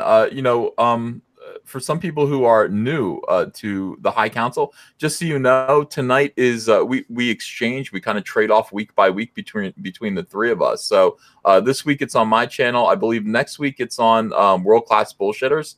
And the week after that, it will be on Geeks and Gamers, and then back to Comic Artist Pro Secrets again. So by subscribing to all of us and ringing the bell for notifications, subscribe to every one of us, ring that bell. You will never miss a High Council meeting. And this is the summit meeting for Star Wars YouTubers to get together. Well, now it's kind of become we're kind of extended out to like Disney, the perfidy of Disney right now, SJW Disney. And that is we have a weekly summit meeting where we discuss what's in the news and what to do about it, So 007 Cloud says, oh, I got that one. Eric Lavoie says she's a Puritan. Puritans are not fun at parties. Logan Michael says NECA is working on it too. Also, pops are gay. Yeah, pops are part of the problem. That's what pop stands for, and they are part of the problem, but they're also a tentpole to the comic book industry right now. Basically almost every comic book shop is being held up by pop figures, both figuratively and literally. These people, they pay their bills by selling these pops. How many of them do you need, guys? Be honest. Well, now that they make Axel Foley, that's it for me. Yeah. That's all you'll take an Axel Foley, but I bought both of them. He comes with a banana, and then there's one without a banana. Oh, okay. Mello E says Larson is an SJW, but Disney might be telling her to be herself because they believe in the same thing she does. Profits be damned, ideology first. That's that's an interesting question. What do you guys think? Do you think that Brie Larson is being prompted by Disney to go out there and demean her audience to be herself, or do you think that's Larson acting independently? Jeremy? Sorry, I was. Jeremy's asleep. No, I was shutting the tweet out about my website, but I think it's starting to freeze because I told everybody to go to it. I can't get my website refreshed right this second. Hell, I have 2 damn servers on it. Anyway, what was the question? Never mind. Oh, it did. It did crash. It did. Like my. Oh no! I know. No, the question is Larson acting independently with her crazy SJW bullshit, or is Disney sending her out and encouraging her to do it? I truly believe that she's an SJW lunatic on her own. I don't think that she needs anybody pushing her out there and telling her to do it. I think she is absolutely insane. I think people have told me she, I guess, had daddy issues and an ex, husband or boyfriend or something like that. So, I have no idea. So, I think she's crazy. Yeah, she's acting independently too. After Disney hires these SJWs who kind of ruin their movies by running their mouths. I mean, you look at and listen. At this point, I'm a fan of John Kasdan. You know what I mean? Because I saw what he went through, and he kind of stood up to the SJWs when they swarmed him. But John Kasdan, again, was one of these guys out there. He's a great big LA SJW, and he was just like, Lando Calrissian is definitely pansexual. Of course he is. He's out there banging his robots. That's just part of who he is because he's enlightened. He's just a fun guy. He's socialized and fun. And he sunk. I mean, listen. When Middle America heard that Lando Calrissian was now some weird degenerate pervert, they decided not to go see this movie, and that was entirely because of one stupid statement by somebody who was involved with that movie. I would hope that Disney learned a lesson from that and put a muzzle on some of their performers, but I'm not seeing evidence of that with Brie Larson running around. Mm-hmm. No, this is all her doing. Yeah. Alton Foster says Crowder is sending his attorney after ABC and Disney. I need to look into this story. Oh, for the Oscars stream or whatever. I saw a blurb about it. Yeah, I did too. Was he showing the Oscars? I'm not sure. They apparently Disney shut his stream down. If I'm not mistaken, because I think he tweeted out. I think he had a strike on his channel, but then the strike got lifted. It's a crazy scenario, and he's very pissed. But I haven't checked everything out. I mean, I've just been going on what people have been telling me in my live streams. So they're saying no, he wasn't. So in the chat, he wasn't actually showing the Oscars, or was he? I mean, that's the question. If he was showing the Oscars, I could see it. But if he's just talking about the Oscars while they're happening, I don't understand why they'd have any ground to strike his channel. I think that's messed up. Dwayne Morris says everybody should go see Alita on Captain Marvel's weekend. That's what I'm going to be doing, everyone. I will go see Alita on March 8th. Lancer 737 says Disney is stealing fan art to make Star Wars source books. I sent you and Jeremy a link on Twitter to Fractal Sponge's article. He makes Star Destroyers. Did you know this, Jeremy? I have not seen that. Jason Green says Disney, Marvel, Star Wars, etc. are forgetting they're never too big to fail. Absolutely, Jason, and thank you. It's good to see you. Thank you again for the package you sent. What did he send you? Same thing he sent Jeremy and I guess you. I got a whole crate of cool stuff, man. It was really thoughtful. It was a care package, And I like that. You know, it's like, you know, my wife is like, oh, what if people send you poop? And I'm like, well, they will, but some people are going to be very thoughtful and they're going to send me nice things. And, you know, Jason was one of those guys who, when we were opening the package, she said, this is extremely thoughtful. I was like, I know.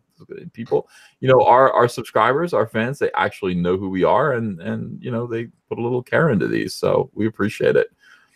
Jeremy Wick says, these asshats killed my dog and locked Rotten Tomatoes episode 9 too. Sons of bitches. Scouts of Entertainment says, John Talks couldn't remove his upvote as a test. John Talks. Oh, John Talks is another YouTuber who I don't even know yet. I haven't met John Talks. John Talks is awesome. So okay, he couldn't remove his upvote. From what? From Captain Marvel, probably, because you can still vote you want to see it. You can't vote that you don't want to see it. Oh, okay. Oh, I see. So you can vote like, yeah, I do want to see it, but if you want to take that down, you can't. They just hang on to that vote. Interesting. Grand Inquisitor says, Jeremy just asked for help getting that thing up. At least buy me a couple drinks first. Jeez. Yeah, Jeremy. Chai Bacon says, you guys need to do a YouTube skit of you guys going to see Captain Marvel and being turned away at the theater for being white males. Loud Toilet says, Stephen Hawking's voice synthesizer had more personality than Brie Larson. F Disney, along with the High Council. Can't wait for Cyberfrog. Thank you, Loud Toilet. Stone Cold Jeremy says, when you tear out a man's tongue, you are not proving him a liar. You're only telling the world that you fear what he might say. That's from Game of Thrones. That's Tyrion Lannister. Yep. Yeah, that was good. Bruce Vane says, more worried about the new Terminator. Ooh, we got that coming around the corner too, guys. Was that guy's name Bruce Vane? Yeah, his name was Bruce Vane. That's awesome. Yeah. Terminator is going to be whacked. Joe Scott says, Disney runs deep. We have to soycott it all. I hope Geeks and Gamers can make something bigger and better than moldy tomatoes. No, well, I talked to my webmasters today. I mean, the website's just kind of always been there for my team to kind of, you know, give their opinions. And now I'm ready to take things to the next level and pour money into the website. And I'm really motivated now to put, you know, everything in place that's going to require for us to take this website to the next level, because that's the whole goal of what we're doing, what I'm doing. And I love my YouTube channel. I'm never going to abandon my YouTube channel. I'm going to continue to grow it, continue to focus on it, and continue to focus on my personal channel, my Sports Wars channel. But the website is now at a point where we have enough revenue coming in that I'm going to put whatever it takes behind our website to get it to the level it needs to be. So. Hell yeah. By the way, World Class Bullshitters now 37 subscribers away from hitting 98, guys. Let's do it. If you haven't yet subscribed to World Class Bullshitters, let's see that number change. We just need 37 more subscribers to make it flip over to 98,000. Let's make that happen. Make Jeff happy today. You know, Jeff, do you have a complaint that you want to issue about anything that's going on in your life that'll make, you know, if you watch these shows, these weirdo shows, like I saw The Voice the other night with Andrea, and I was like, why do these people all bitch before they come out and sing? You know, they all have this speech about how you need to feel sorry for them about something before they sing. I'm like, why don't they just sing? Why is it like hitting me first? So, Jeff, do you have something like that you want to? I don't know, man. I'm in a good place right now. I mean, oh, that's not going to work. I'm sorry. I don't mean to steal your thunder, but yeah, I mean, it's been a great week for me. I don't really have anything to complain about. So I'm sure Jeremy does, though, this taped up Kia. It's like I got the 300ZX. That's how I offset the ultra coolness that the Kia brings by bringing the 300ZX into the equation. So. Oh, now I'm getting roasted for watching The Voice. Look, I have to. My wife watches TV. I sit down next to her, and I did watch The Voice the other night with those people. God. Well, because of you, Ethan, I've been watching The Sopranos like nonstop. So. Oh, how is it? How do you like it? I really, really like it. It's awesome. Yeah, it's the best show ever made, without question. So watch that and get ready, because Saints of Newark is coming up. The Saints of Newark. That's the prequel. You're gonna meet Christopher's father and all this. I can't wait, dude. It's gonna be huge. I think he's my favorite character so far. Christopher? Yeah, probably because of his girlfriend. Oh my gosh, she's so hot, dude. Yeah, she is. I actually met her, and she still looks exactly the same. Ooh. Yeah, Adriana. She does conventions every now and then. 15 subscribers away. 15 subscribers away from hitting that 98,000. 98,000. The Mob Seat says Ethan's eating yogurt and watching The Voice. I'm not. I don't. That's not what it's like at all. I just sit there and by the way, yeah, hideous people on that show. The panel. You've got Adam from Maroon 5. Once you go on that show, here's the thing that goes on right now. And I think this is a Disney thing, but Disney actually has all these talent shows where they kind of pull judges out from pop music and they put them on panels to judge amateurs. Their careers are over now. They're full-time judges on talent shows. That's who they are. Adam of Maroon 5 tried to open up the Super Bowl halftime show or whatever that was. I was like, that's the dude from The Voice. Like, he's not the lead singer of Maroon 5 anymore. His rock star mystique is all gone. He's just Did he ever have it? Well, look, the less you know about pop stars, the better, is what I'm saying. You know what I mean? Yeah, they were always just kind of like really, I don't know, like rock stars light to me. Yeah. Well, let's see. Let me give a good example here, if I can. All right, when Nicki Minaj first came out, and she had, this is going to seem ridiculous now, but this is true. Nicki Minaj had a couple of songs, and I was like, she's got kind of a wacky style. This girl's probably nuts.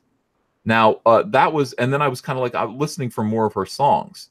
Now, as soon as Nicki Minaj started showing up on talent shows like American Idol, it was all over for her. Her mystique is gone. She's a clown now. But for one brief second, it just seemed like she, I don't know, she might be interesting. That's the mystique I'm talking about.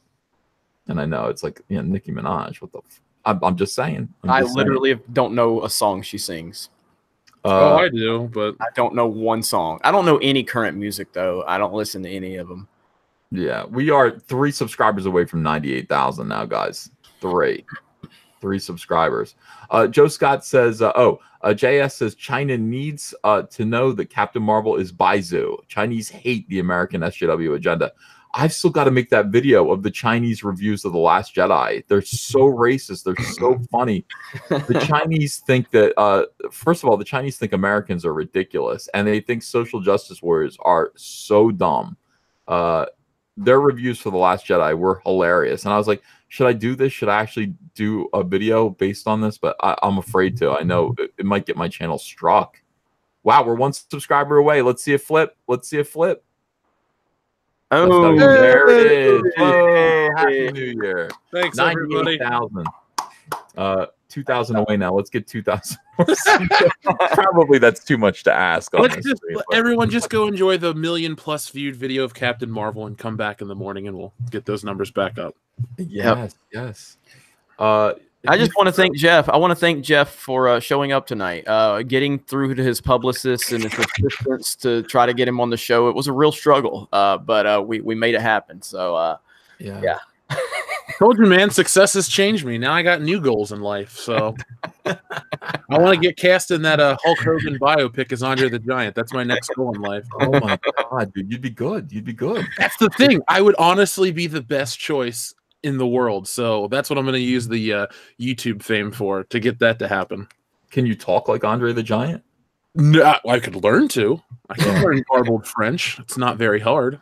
They're German and Spanish, so.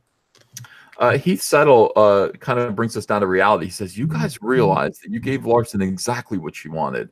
Ammunition against us. If the movie bombs, she can just blame the want-to-see mobs. Wait until a movie comes out before you judge it. We don't care. We just want the movie to bomb, honestly. She can say what she wants to after that, but she ran her mouth. If anything, she's to blame. She ran her mouth and said horrible SJW things. The people responded, and we don't really consider this to be a game. People decided they don't want to see this movie, and they wanted to send a message to Disney. If complete and utter failure and vitriol from the fan base is what she was looking for, congratulations. Rocky Perez says they are scared it will bomb. They are. Oni Burns says F soy dried tomatoes. RGC 2005 says Billy the Kid or Nancy Drew next week. Billy the Kid or Nancy Drew next week. I don't know what that Billy means. the Kid? Isn't he in Bill and Ted's Excellent Adventure? Watch that movie. Yeah. Kwame Digital says the racial breakdown of the subway: 1 biracial homosexual Jewish man and 2 Nigerians. I guess I don't know what that means either. Stephen Walton says, "Chat, I need your help. Press F for flex emoji. If you would support a book by Jeremy Griggs on how to monetize SJWs." That's right. If you guys want Jeremy's book on how to monetize SJWs and you would pay for it, press F. Let's see what you guys think about that. Yep. Jeremy could use an ego boost. Yeah, totally. And a little encouragement. Yeah, I mean the 1,600 subs today haven't done the job. So, oh my God, 1,600 subs today. You're a machine, dude. F. People are saying, yeah. It's a lot of F's right there. And I mean, you know, and I mean it that I think that it would only benefit to have Ethan involved, because Ethan just has so much knowledge in this, and you deal with so much from these people. And again, you've opened my eyes even to a lot of these things that I wasn't even aware of. You know what I mean? Going through this for years and years and years. So I definitely think that would be a huge collaboration. So we would definitely do it. It would be fun, and ultimately, I'd want to create a book that would make people laugh and kind of bring people to earth. And you know, look, when again, SJWs are boll weevils. They're parasites, and they actually do have a damaging effect on people's psyches when they interact with them. They're awful. It'd be great to kind of stand up to them and make a joke of them. They are a joke, and you know, amuse a lot of people with a book. I think it would be a good idea. Gojirify says 98% of humanity is normal. The other 2% is Jeremy. That, Jeremy. Well, I will probably be the only person at Star Wars Celebration not drinking, so you're probably right. So, Jeremy, what the? You're just no fun. Just stay home. Yeah. Black Angus Review says, "Did you see the new Captain Tomato figure? Due to toxic masculinity, she now comes with Flex Seal. Go sub to Drunk 3PO. Him and I covered episode 9 before this. Yeah, Drunk 3PO is doing pretty good. I want to get to know that guy." Yep. Jaime H says, "That's the second time tonight you've messed up like that." Only 18 more to go to catch me on a normal night of super chat mistakes. So my head is in my hands right now. So I said, "Heil the High Council," and then I called this guy Hyman. Well, I mean, look, to be fair, his name is Jaime H. I don't, you know, I don't get that, but okay. Sorry, Jaime. I'm really sorry. We've been live streaming all day long today. It's nothing but making videos and live streaming. It is running my mouth like an idiot. All right, Left Coast is a bubble. California is a bubble in a bubble. SoCal is a bubble in a bubble in a bubble. Hollyweird is a bubble in a bubble in a bubble in a bubble in a bubble, and that's how out of touch they are. You couldn't be more right. That's a great way of looking at it. Nicholas Glenn says, "Geeks and Gamers, you see the 10-foot GW shark caught in Navarre today?" In Navarre Beach. I didn't actually see that. Like EVS just got done saying, I mean, I live streamed today, been making videos today. I actually need to check that out. And I know so many people have been pestering me because I did make this comment long time last year. But I will do some vlog videos on my personal channel of me fishing and golfing this summer. I will do it. I promise. Just keep pressing me because I definitely need a break. Literally, I don't sleep. Like, I don't sleep. It's crazy. I need to get some rest and I need to go fishing. So, oh my goodness, they're eating me up in the chat right now. Hail Hyman. They're saying the Hyman Council. How could we switch our name to that? Yeah, that's fine. You know, wow. Rhino4563 says, "Hey Jay. Hey Jay. Heath, that's a Mike S. Miller inside joke there. Heath Settle says, "Don't you think boycotting all Marvel over one movie is a bit of an overreaction?" I don't think anybody's said that. I said that I would boycott. I said I would consider boycotting Endgame based on how Captain Marvel plays out. If they set this thing up to where she's going to be the hero that takes Thanos down, yeah, I'm definitely going to consider it. But I haven't made that claim. I just said that it's going to be, you know, based upon how things go with Captain Marvel. Yeah, I don't feel the need to boycott all Marvel, just this one movie. And I don't go into boycotts easily at all. I do not like them, but at this point, yeah, we got to do it because it's too weird. Disney leaning on Rotten Tomatoes, too weird. I can't go see this movie in good conscience. These people do need to be punished. with at least my $18. You know, my wallet's closed. Mythos Irving says, "Hi, Papa Ethan. Hi, chat." And then again, RGC 2005 says, "Billy the Kid or Nancy Drew next week." He says it again, and I'm at this point I'm looking for a hidden code. You know, this is some cicada 2020 stuff here. Proper Jeremy says, "Spent less than 2 minutes each making my last 2 videos. Both got over 1,000 views. Yet I spent hours making a vid that gets less than 200. Yeah, YouTube algorithm." Welcome to YouTube. That's so true, man.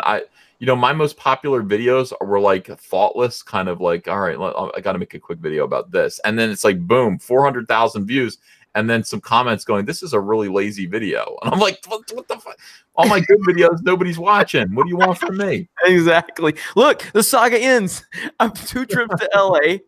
You know, a lot of money, a ton of time, a ton of creative process into it. 35,000 views. Yeah, 2 days ago, I had a Captain Marvel video that got 20. It's my best first hour ever. It got 22,000 views in the first hour. Wow. Damn. First hour. And the saga ends 35,000 views after 7 days, and has more shares than any video I've had in the past year, except for one.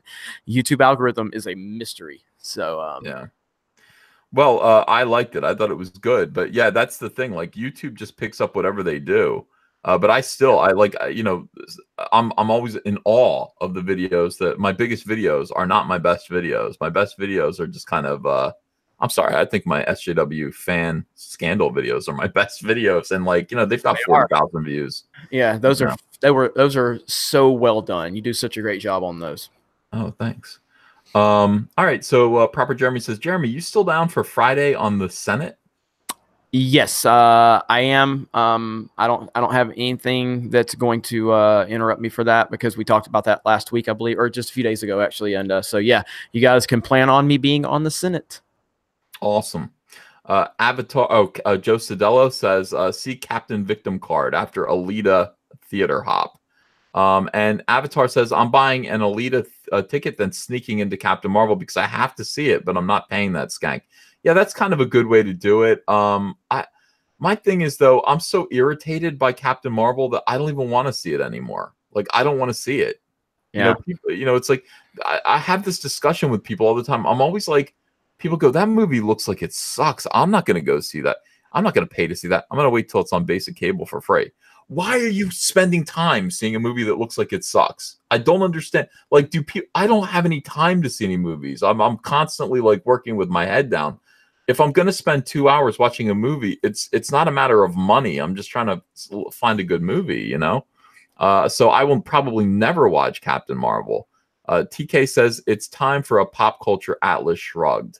And I think that's a lot of what's going on right now. If you guys don't know what Atlas Shrugged is, it's when society got so SJW, essentially, that all of the people upon whom industry, capitalism depended just gave up and decided to, you know, walk away, and then just watch society collapse under the weight of its own, you know, what would be the word that I would use? Self-indulgence.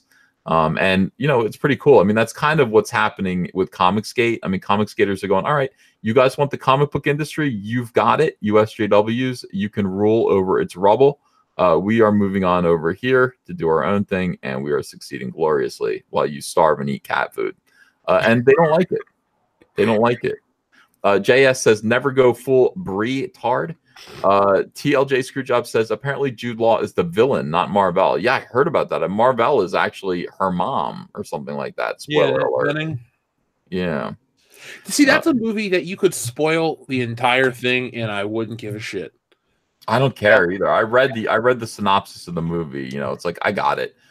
The movie, by the way, in case you're wondering if you need to see this movie to go into the next Avengers film, you don't. No. That's the biggest takeaway. People are like, this isn't something you like. We went to see this because we felt we had to. You don't have to. TLJ Screwjob says, "Hey Jerry, who's worse, Brie or RJ?" Are they asking me? Yeah, both of us. I mean, Ryan Johnson has more. He's had more of an impact on the universe that he is involved in, because he ruined what came before it and what came after it. Yeah, Ryan Johnson is a more destructive force, but if the question is and he's so arrogant and just monstrous. But if I had to spend time, let's say you had to have a beer with one of them, you know what I mean? Like I'm afraid, even though Brie is a woman, I'm gonna have a beer with Ryan Johnson, talk to him. I couldn't spend 5 seconds talking to Brie Larson. I don't think I could spend 5 seconds talking to Ryan Johnson either.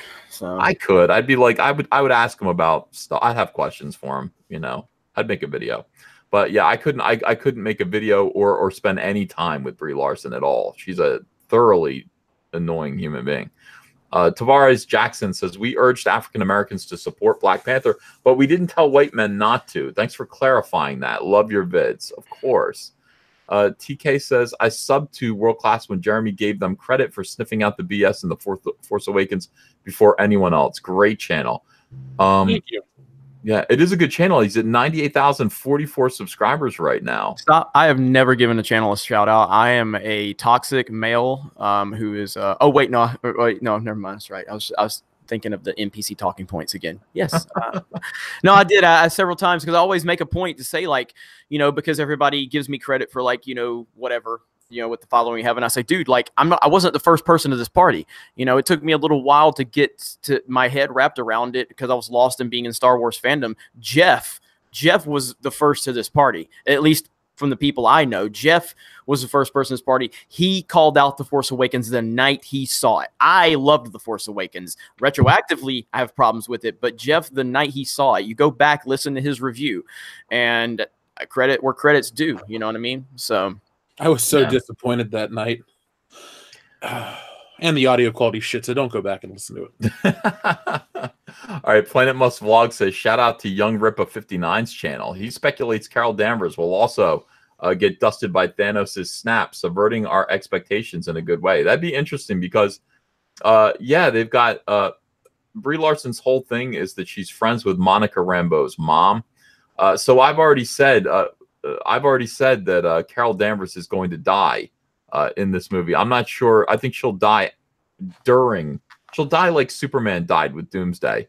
Doomsday went down too, but Superman died. I think that's going to be the thing. We're all going to sniffle, because Carol Danvers gave her life destroying toxic masculinity.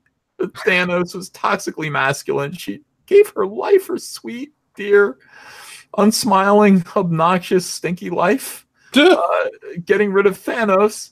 And then, like, the powers will go to young man Monica Rambeau. Actually, she won't be young anymore. She'll be the daughter of Carol Danvers' best friend from the 90s. She'll be an adult, and then the Monica Rambeau will be the new Captain Marvel at the end of the movie. Too little, too late, you dummies. You should have done that right out of the gate. What if she's a Skrull the whole time? Who? Captain Marvel. That's their twist. Ooh. Oh, she has this movie, everything's fine, and then at the end of it, how she gets resurrected for Endgame, she gets killed and it's a Skrull, and then they're like, what the hell? I'm trying to think of ways to be excited. It's really hard. I can't be excited about any of this. I know, I'm trying to be positive, but no, we need a better villain in this movie. I would like to see Super Skrull, but you need the Fantastic Four to do Super Skrull. I don't think you could. It wouldn't make sense without them. Lum Lum says, hello guys. Hi Lum Lum. Grand Inquisitor says, if you weren't subbed to World Class Bullshitters, the fuck is wrong with you? Thank you. It's a very good question. Yeah. Typically I respond very well when people drop F-bombs at me. I really do. Like, I mean, some people don't understand. Like, I respond to people on Twitter, and I'll, like, go fuck yourself or something. And like, you're talking like Ryan Johnson. I said, motherfucker, say it back to me. This is how I talk to people. I talk to my best friends in the most offensive ways possible. This is how I talk to people. Like, if Ryan Johnson tells you to go F yourself and you say it back to him, he will cry like a little bitty round-headed bitch. If you do it to me, I'm going to go, we can be friends. For instance, okay, Dishonored Wolf, who's now the Word of Wolf, he made a video about Aquaman. The very first person you see in this video is me. Very first person. And he's pretty much put me on blast for my opinion of Aquaman. And I watched about 10 minutes. I'm like, all right, dude, I don't know this. I don't know him, well. I mean, I know of him. I really don't want to have a fight with him and Mahler, but I'm also not going to back down. So I made a response video. And I was very sarcastic. And he dropped a comment and basically was like, hey, man, I'm a sarcastic asshole, blah, blah, blah, blah, blah. And I was like, we can get along. He sent me a book-long email. And we're good. He commented on my live stream earlier, and y'all told him I got his email. Dude, my best relationships have been born out of me fighting with people. So there you go. All right. Sorry for that. Thunder Robot says, follow Rotten Tomatoes ownership. It leads to Universal, and Universal has a partnership with the MCU. So they have been a shill site the whole time. Michael Rodriguez says, what do you guys think about Cook County deleting their gang database? That's where Star Wars Celebration is happening this year. I didn't even know that happened. No, well, I'm not happy about it. Chicago's one of the most dangerous places in the United States. It's right up there with Baltimore and, Detroit. It's just dangerous. Yeah, a lot of violence. Is a dump. Yeah. Vincent Repeat says, can you please ask Anna to join on the weekly High Council? Yeah, I would ask. Anna's gonna be too big for the High Council soon, so yeah. Well, right now I think she'd be. I think we can get her while she's still small, yeah, and get her in here to talk Star Wars. Crossbreed is yours says, when Captain Marvel comes out, I think I'll go see Dwagons 3 and Alita again. # berry juice. Graveheart says, I have to tear myself away from this very entertaining stream. Here's the tip before I go. Thank you. Harold Husby, thanks for a $5 tip. Sterling says, you guys combine the best of reality TV, news, and talk radio. Tuesday is the best night of the week. Don't ever give up the fight. Ghastly Gamer says, y'all need to give the gospel according to Mark with a C some love. He's yeah, great. He is great. I can't contact him. I have no way to contact him. Like, I've tried. I've told so many people to tell him, like, I want him on my channel. I would love to have him on for a video or something like that. But I can't. He has no Twitter, no Facebook, no email. Yeah. He's like Mike Zero. Like, we would die to have Mike Zero on this show. That would be the best show ever. How do you get in touch with Mike Zero? Like, is he even a real person? You'd travel to the future. You'd have to. Give him future Star Wars content. I forgot about it. Is he still making videos? Yes, dude. Are you kidding me? I get like 8 notifications a day from him. I have never watched a single Mike Zero video ever. And then the same damn topic over and over. It's the same title. It's the same title same over and over again. It's so good. It's not working. Like, and his views are going down. He's just like, look, I got to put Star Wars news and asterisk, and then Star Wars reveal, Princess Leia news, leak, Star Wars. Doesn't work. But I'd love to get him on here. Thunder Robot says, Jeff, doing another video about the theater seating picks? Eventually. The one that you guys are going to get soon doesn't have that. That's like, a video ahead. And I also have the P.O. Box Part 1 filmed and edited. I didn't want the Captain Marvel video to die. So is that part of it? You just leave one video that's working. You got to just leave that alone. Sometimes not. It really just depends. I don't know. It's like I can feel it sometimes. So. Yeah. TLJ Screwjob says, bring Cecil on. Yeah, it's a little late tonight, but Cecil's invited. Cecil will be on again. Potato Radio says, Disney's so screwed up Star Wars, they had to change the name of the cat in Captain Marvel from Chewie to Goose. Learn not to kill your franchises. Noah Talks says, EVS and Jeremy, have you watched my Star Wars 9 flop video yet, proving Trump wins in 2020? Go watch it. Noah Talks, I heard about that video. I haven't watched it. He said I've got so many things I have to watch, but I did just talk to him on Twitter, like in private message. He was asking if you missed the super chat, and I assumed that you didn't, because people always ask me, like, did you miss my super chat? I'm like, no, I just haven't gotten to it. Yeah, I read them in a row, Noah. So I just got yours. Albert Stoddard says, Captain Marvel is clearly the most powerful because she could destroy the entire MCU with nothing but her voice. Thomas Vanderhoof says, monetize this. Colin Bradford gives me $10 as a tip. Thanks, Colin. Loris Ryan stole my fan fiction story. Says, every time Jeremy says so, an angel gets its wings. What does that mean? Do you say so a lot? Oh, so? yeah, like you do. I do so all the time. All the time. Oh, So like that's like an in between thing. So Yep. like that. Okay. yeah, they've started on some of my live streams. They've done counts, they've counted how many times, and then getting into my like psyche. I'm like, damn it, I gotta stop saying it. And I say it way too many times. They watch videos very closely and everything. You know, I did the my latest unboxing PO box video in my kitchen, and they go, "Your dishwasher's on fire," and it was just in the background of 2 frames of the video, and the dishwasher was on, so steam was coming out of it. They got like a bunch of people said my dishwasher was on fire. You'd have to look very closely at one corner of the background to catch that, but they did. It's so funny. Captain Liberator says, let's help make Captain Marvel non-canon. Yeah, Wiser in Time says, Captain Marvel and Rotten Tomatoes, we know what the score is. Goldie says, at least you're all bigger than Kevin Logan. Stay awesome. Well, that doesn't take much. I mean, you know. Colin Bradford says, forgot to write a comment. Oh, well, fuck it. Here's a lot more money. Monetize SJW tiers. Thank you, Colin. Joe Marone says, when you monetize them, refer to them as SJWs with a $sign instead of the S. Ooh, I like it. Insult to injury. I like it. Somebody sent me a super chat for a great title for what the book should be, and you know, it was even better than how to monetize SJW series. I'll have to go back and look for that super chat, but it was a great title, and they will get credit if we do go with that one. I like, yeah. I mean, the thing about money is it's like something that I don't like to talk about at all. But now you kind of have to, because you realize that's what they care about. They don't care about making it. They just want you to not make it. Like they don't want to make money themselves. They just don't want you to make any. So you have to talk about how much money you're making all the time. And that really, really bothers them. It's like, oh, yeah. But I make fun of you guys and YouTube pays me so much money to do it.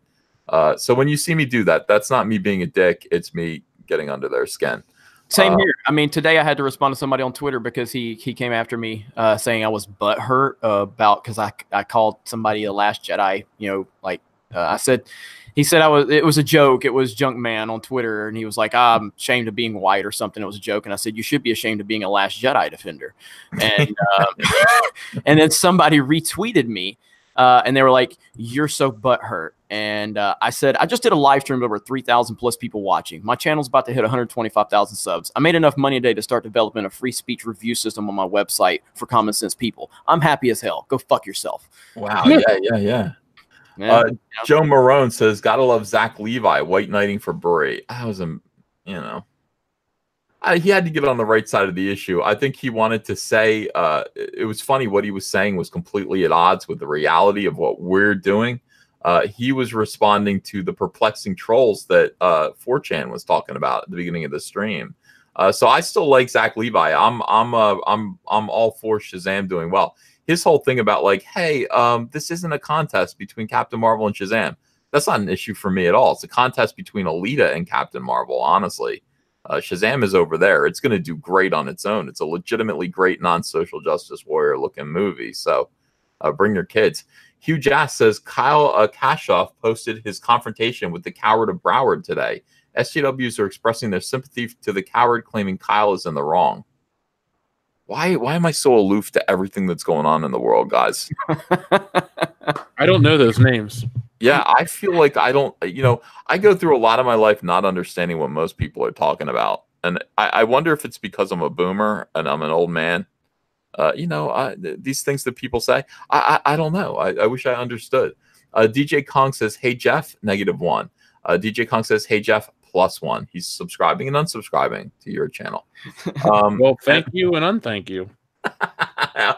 M430D says, Bob Iger, it's time to stop. TLJ Screwjob says, wear them at Celebration while crying over play buttons. I'm not going to order my play button. I still haven't even applied for mine. So I need to get it though. I need to do a reenactment of the Monday Matt or something like that. So yeah, I'm still going to make fun of you if you do. No, what we should do is we should try to one up each other. We should all get our play buttons and do those crying videos, but just try to make it more extreme than the next. Everyone in the chat is yelling at me. Ethan, you're not a boomer. You're Gen X. Yeah, I know, but there are no boomers on YouTube. Like baby boomers. That's my parents' generation. They're in their 60s and pushing 70. I mean, I am a Gen Xer, but I think we're the people who young people call boomers, though. I'm pretty sure.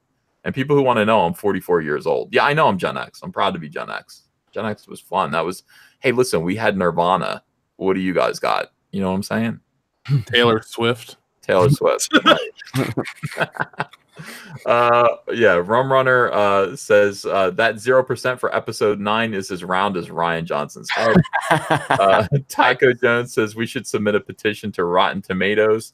And Cardboard Kenny says Skank Larson just pissed that more white dudes are still beating off the Black Widow. Some harsh chats, man. I mean, Swinging Cod says, crap, I had the bell ring, but I still didn't get notified. Oh, well, it gives me something to listen to tomorrow. Yeah. I'll keep these posted. I'm going to keep my live streams posted from now on. I don't care anymore. I'm over 100,000. I know that it hurts your algorithm, but I almost mine that I did the other day, where I was talking about the Captain Marvel Rotten Tomatoes thing. I considered strongly keeping that one up because that fucking thing got like, I'm sorry if I'm cussing so much, EVS, but you gave me the green light. But anyway, that thing got like 25,000 views in like the 2 hours I was live, and I was like, I should keep this live because this could get a lot of views, but I still didn't. So. Yeah. I've had a couple of videos that I've done, a couple of live streams that do as good as in repeat viewings as my other videos. Like I'm getting 30,000 watches, views on a 6-hour live stream, and I'm just like, I think I'll keep this up. Mm-hmm. See, that's why I never deal with live streams anymore. I wouldn't. People would show up for a little bit, and then I'm like, okay, well, whatever. Yeah, I don't. Yeah, I'll leave them up. I'm getting word from people that they like to listen to me when they're doing chores and driving and stuff, and they really resent, when I tear down my live streams before they've had a chance to listen to the whole thing. So, keeping that in mind, I mean, I'm gonna try to please my customer base. I was just I was just trying to get to 100,000, so that was the foot race. Now, I'm so far away from 200,000 that I might as well just go ahead and leave these live streams up. Nicholas Glenn says Jeremy has the Jer Army, EVS has the Tico Army. All Out of Bubblegum says, when I need a quick laugh, I like to watch Zayer's take of the High Council. You gentlemen are super funny. Maga Man says, don't worry, EVS, about the Danger Pies. We will beat this. Also, Jeff, your Brie Larson vid was hot fire. Oh, thank you. Awesome, man. I love when you do that. DM says Star Wars Episode 9 Vice City. Mr. CPU says Ryan Johnson disagrees and thanks me for criticism by DM. Felt so good to see a thoughtful, intelligent argument going on in my timeline. Brofist icon thoughts. Wow. Did he really do that? Good. That's nice. That's nice of him to do that. That's good for him to reach out to his fans. Nicholas Glenn says Jeff knows what's up. That's the best pizza place in Chicago. Yeah, I have an inside connection to Chicago, and that's where we went. We went to like 9 of them in 3 days, and that was my favorite one. Yeah. It says, I'm going to try to meet up in Chicago, but maybe in Vegas. MAGA 2020s, hashtag SJW tears. Go to Vegas instead, dude. Have way more fun. I would rather be in Vegas than Star Wars Celebration any day of the week. Yeah. I love Las Vegas. I want to go back right now. Me too. Well, I have Atlantic City. I mean, it's like a little miniature pocket Vegas right here in New Jersey. I love going there too. I always kind of float this by my wife. I'm like, what if like I just kind of, while you guys are asleep and I'm up working, I just kind of go to Atlantic City for a little while. She's like, you'll wake up with your stuff on the front lawn. I'm like, motherfucker. I would love. Does she love going that much? No, well, she wants to go with me and we have to go together, but she knows I'm going to go alone. And then I'm going to make a habit of going to Vegas or going to Atlantic City in the middle of the night and playing blackjack all night. Cause that's what honestly, that's what I would rather be doing than almost anything is just playing blackjack. So fun. Mark C says, and by the way, I win too. I usually win. It doesn't matter. Mark C says, none of the people griping about negative feedback towards Captain Marvel have ever paid attention to the book. It was selling less than 20,000 copies and being canceled 6 times. Ryan Miller Art says, Uncle, how do you pronounce it? Why do you pronounce it Muslim?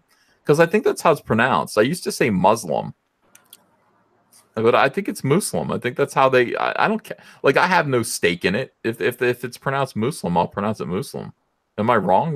How do you guys pronounce it? Muslim. Yeah. Muslim. Okay. Yeah, I'm the guy that says theater though, so I wouldn't be asking me about pronunciation. So yeah, I think I heard Obama saying Muslim, and I just went, okay, Muslim, whatever.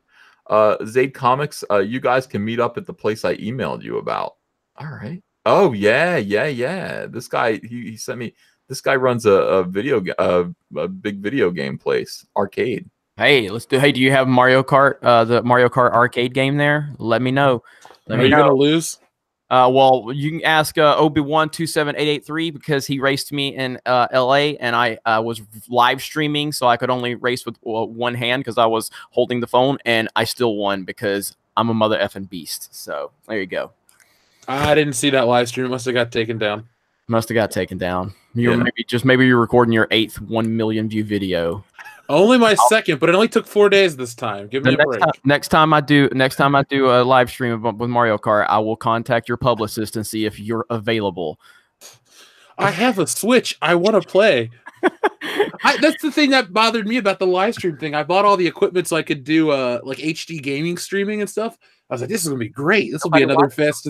Nobody watched it. I was like, oh, nobody. That's why I don't live stream games, dude. Like it's like 13 people watching my live stream, and I'm just like, I could just like, this is awkward. Yeah. They always say that. They're always like, if you live stream you playing video games, everybody's gonna come watch. I'm like, I really don't think so. I really don't think like I'm gonna get a big crowd of people to watch me play Dig Dug. I doubt it. You know what I mean? I just doubt it. I did it for Red Dead Redemption 2, and it worked for the first 2 days, and that was it. That was it. Yeah. Yeah. No Smash Brothers views. Like maybe for new video games, like when a video game first comes out, people might want to watch, but you know, just watching somebody sit around and play Call of Duty, like seriously, I don't get that. It's one aspect of YouTube that I never really understood, and I couldn't imagine. That seems just, Michael Rodriguez. I thought it was Michelle Rodriguez for a second. The actress star in here. Yeah. Fast and Furious. It's Michael Rodriguez. Bob Iger's the dean from Animal House reviewing the Lucasfilm house. Imagine him going over the story group members' failing grades until he gets to Mr. Hidalgo 0.0. That is the thing. We've got to get Star Wars Episode 9 to 0.0. Wanna sees. God, that'd be funny. Marsupial Gamer says, guys, you got to check out Gab the Center. The comments on Rotten Tomatoes Captain Marvel page are awesome. I made a video on it this morning. I saw some of them. They are funny. Jorge Solarzano, thank you for $50. Wow, I appreciate that. As someone who wants to be a filmmaker, I want to see a new website because these huge films are becoming caught in a political web. I want and we need good old-fashioned storytelling back in the film industry, in all genres of film. See, there are a lot of people, Jeremy, that are counting on you to do this. You're their only hope. They were telling me to, start a GoFundMe. I talked to my webmaster earlier. I mean, the money he's talking, I'm like, good God, dude. When I was talking about it, I didn't think it was going to cost this much. But either way, we can make it happen. I just need to do the research. I need to talk to my guys who are far more knowledgeable about this, and we need to put our heads together and we need to figure out what's going to work best. I don't want to, make a knee-jerk reaction to just respond to the trendy news, but I do think that there is a desire and a hunger for people to have a platform where they don't feel that they are going to be silenced just because they have a opinion that doesn't go along with the powers that be. And so it's an opportunity. So we're thinking about it. I'm talking to people much smarter than myself on my team, and we're gonna come up with a plan. Yeah, no, they're saying no pressure, Jeremy, but everyone's counting on you. No pressure, but you're our only hope, Jeremy Kenobi. Well, ultimately, I'm not trying to, if we do this and if we get funding to support it, I cannot give you something that's half-assed at that point. Like, I have to make sure I'm bringing the best people on. We're putting the best equipment and putting the best minds to this that I can bring into my inner circle. So, it may take some time, but if we can get the support, I'll give you my word. I'll do everything I can to make it happen. Nice. Free to Talk says, Gillette, the best a Carl Manvers can get. Go woke, get broke. That's right, Free to Talk. Thank you. Sarah Jacobs, thanks for $32. Appreciate that. She says, kicking myself for missing the Ayn Rand Funko Pop. Bet you guys are too. I didn't know there was an Ayn Rand Funko Pop. That must be a joke. There couldn't possibly be. Andy Richter says Disney is trying to replicate the success of Black Panther using feminism instead of Black Power. Brie is being encouraged.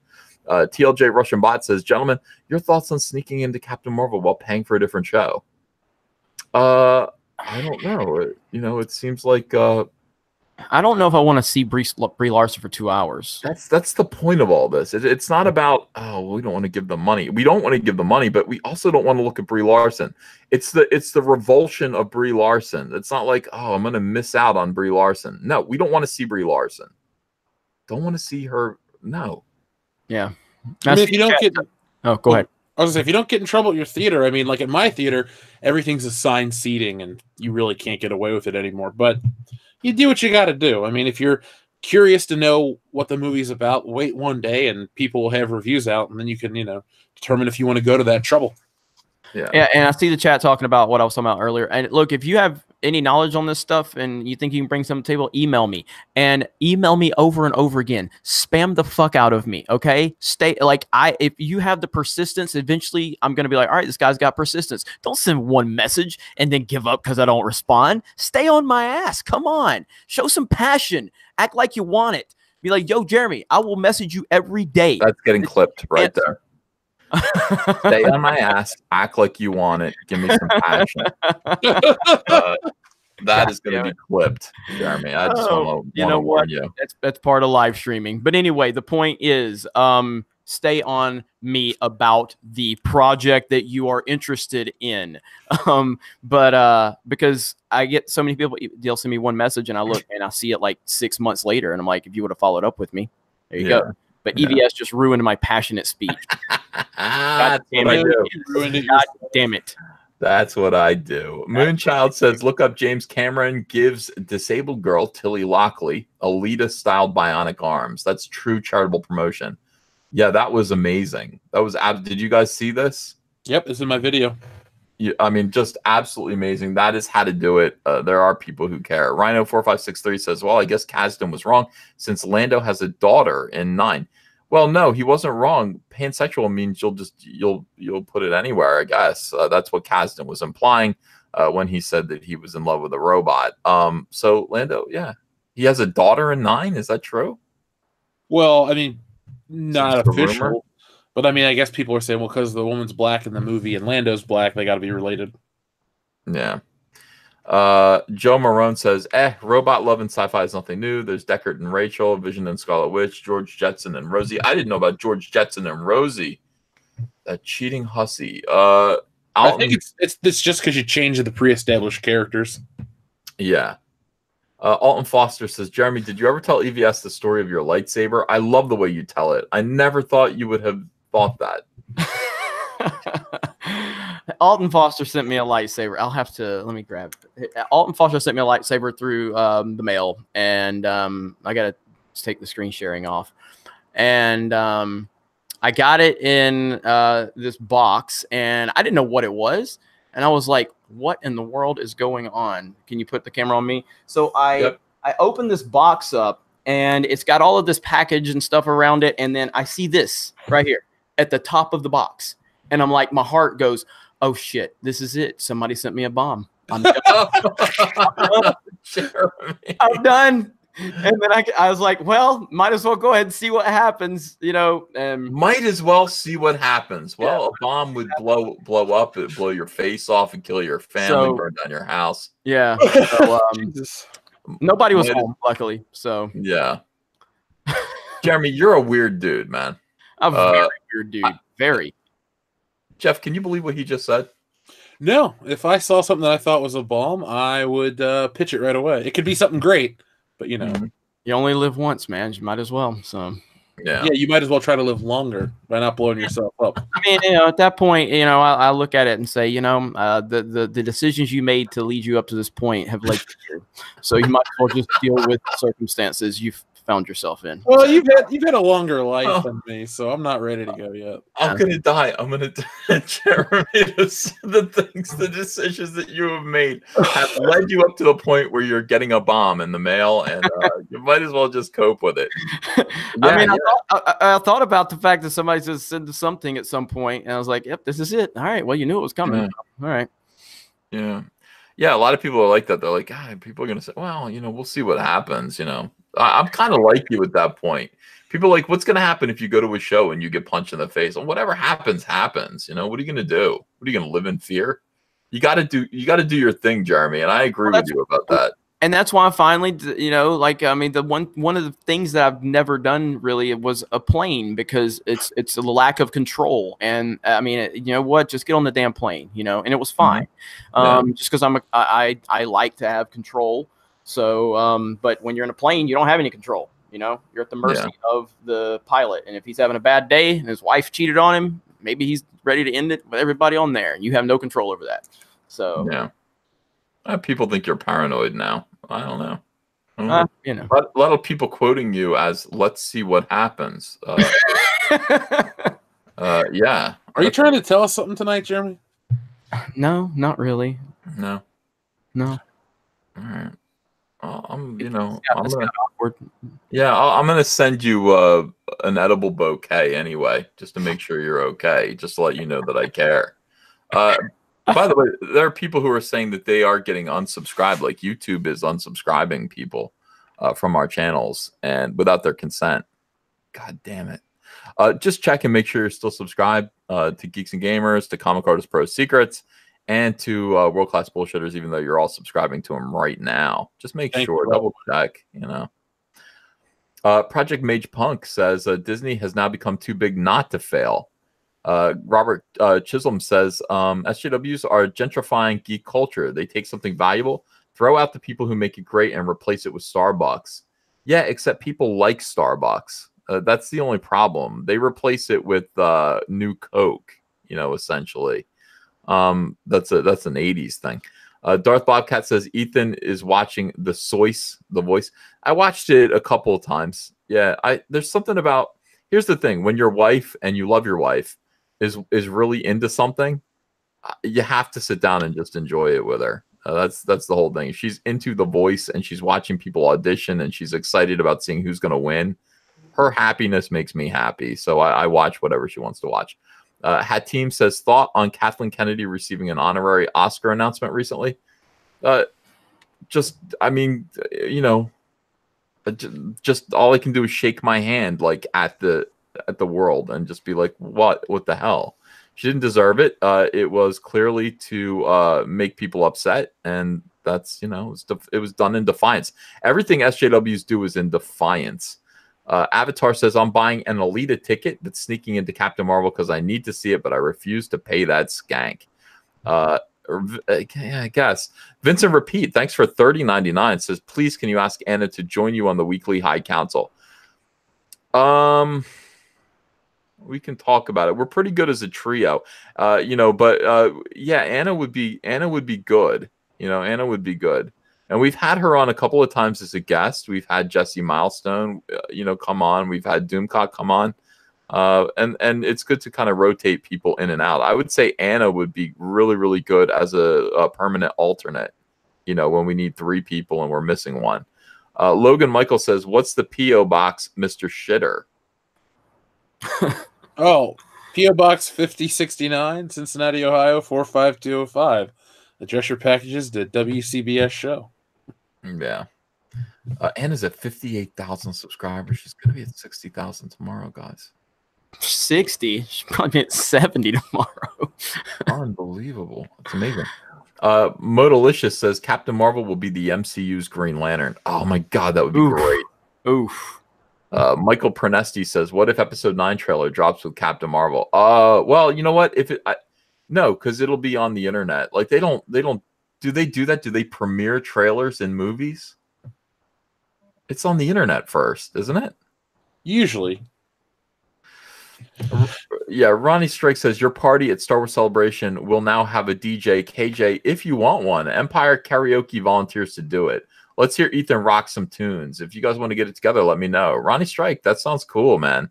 I don't know if we planned on getting a whole ballroom. I think we planned on just all meeting up at a bar, but you never know how big these things end up getting. Like if we announce that we're going to be somewhere together as a trio at some establishment, that establishment is probably going to get, you don't think about this, guys, do you? That establishment's going to be packed. It's the power of the High Council, man. We've never flexed our celebrity before. You know what I mean? Like really, like we have a lot of followers. We have a lot of subscribers and a lot of fans. I've been recognized multiple times recently it's crazy to me. So. Well, yeah. Well, I mean, we might have to make this into something. Salem Blue says, in a galaxy far, far away, Brie Larson's ass. Nicholas Glenn says, if Captain Marvel turns out to be Marvel's Green Lantern, do you think Disney will backtrack moving forward with her, or do you think they'll go all in? I think this is it. I think she's going to do 2 movies and it's over. Chappie says, tell Rotten Tomatoes to suck it using hashtag I do not want to see, hashtag Captain Marvel. Mile Peril says, will Captain Marvel toys come with a butt double? Jason Culture says, High Council, keep on rocking in the free world. Love you, Adjacent Culture. You're doing great work. Seed Fan 85 says, in a uni class about witchcraft in ancient Greece, a feminist took over the class and turned it into a bitching session about how men had treated women over 2,000 years. 007 Cloud says, Homecoming made Spidey a cucky twink. I didn't notice that. I just thought he seemed like a kid. It's a Trap Production says, I'm an indie creator in Southern California. I don't want to work in Hollywood. I appreciate you guys and all the work you do. Hail the High Council. See, now I got to enunciate that very carefully now. Hey, John Talks is in here. Thanks for $10, pal. He says, Marvel getting woke marks the beginning of the end for the MCU. Give it a few years and the DCEU will be on top. Who would have thought? Great show as always. And Jeff, share the secrets of the algorithm. Yeah, John Talks, we want to get to know you a little bit. All right. So reach out. Is John Talks at 20K? He was close. I know he was knocking on the door 20K. He had a Captain Marvel video that really went, got about 175,000 views the other day. So congrats to him. That's fantastic. Yeah. I've heard great things about him. I don't think I've watched. Yeah, I have watched one of his videos. He made one video for Geeks and Gamers, 200 and something thousand views. Wow. Yep. Huh. All right. Mr. V says, Hail Hyman or Heil Hyman plus up to your nuts and guts. That is all right. That was from my earlier live stream, and that's a disgusting phrase. I really don't like that. Modalicious says, check it. Captain Marvel will be the MCU's Green Lantern. The way Marvel is setting this whole thing up, if Captain Marvel tanks, they can still go forward with Adam Warlock or Franklin Richards. Mark C says, without respect, we reject. Steve Johnson says, if you have AMC A-List or some other subscription service that gives you weekly movie tickets, everyone should use their spare tickets to bump up ABA. Love all your content. You're doing God's work. Smiling Brenda says, please, Uncle E, go see Captain Marvel so we can hear your marvelous review. We need to know how bad it will be. Just don't want to. I think I'm out of it. Warrior Bartok says, I boycotted Star Wars Celebration because of Jeremy's rants about The Last Jedi. Now he's boycotting Captain Marvel. He owes me a 5-day celebration ticket since they're sold out. I'm messing with him. Data Racer 117. Oscars left Gary Kurtz out of their memoriam. F. That's interesting. Will K says, come on, people. We can get world-class bullshitters to 100,000 tonight. Candy Hair Jeremy says, you guys should do a 10-minute guest invite to other channels each week on the High Council, like Mecha Random 42, Nerdrotic, John Talks, Doomcock, etc. etc. Yeah, we're thinking about it. Swinging Cot says, I would never give Jeff support, and especially never give him money. When are we watching, mother? Uriah Wright says, Jeremy, check out the Japanese X-Men animated intro. Paul Contreras says, hope the girls from Charity sneak out Captain Marvel to see Lego too. That would be nice. Mark C says, Brie Larson needs a thick, long hoagie. Why? What did you guys think I was going to say? I agree. I need a hoagie too.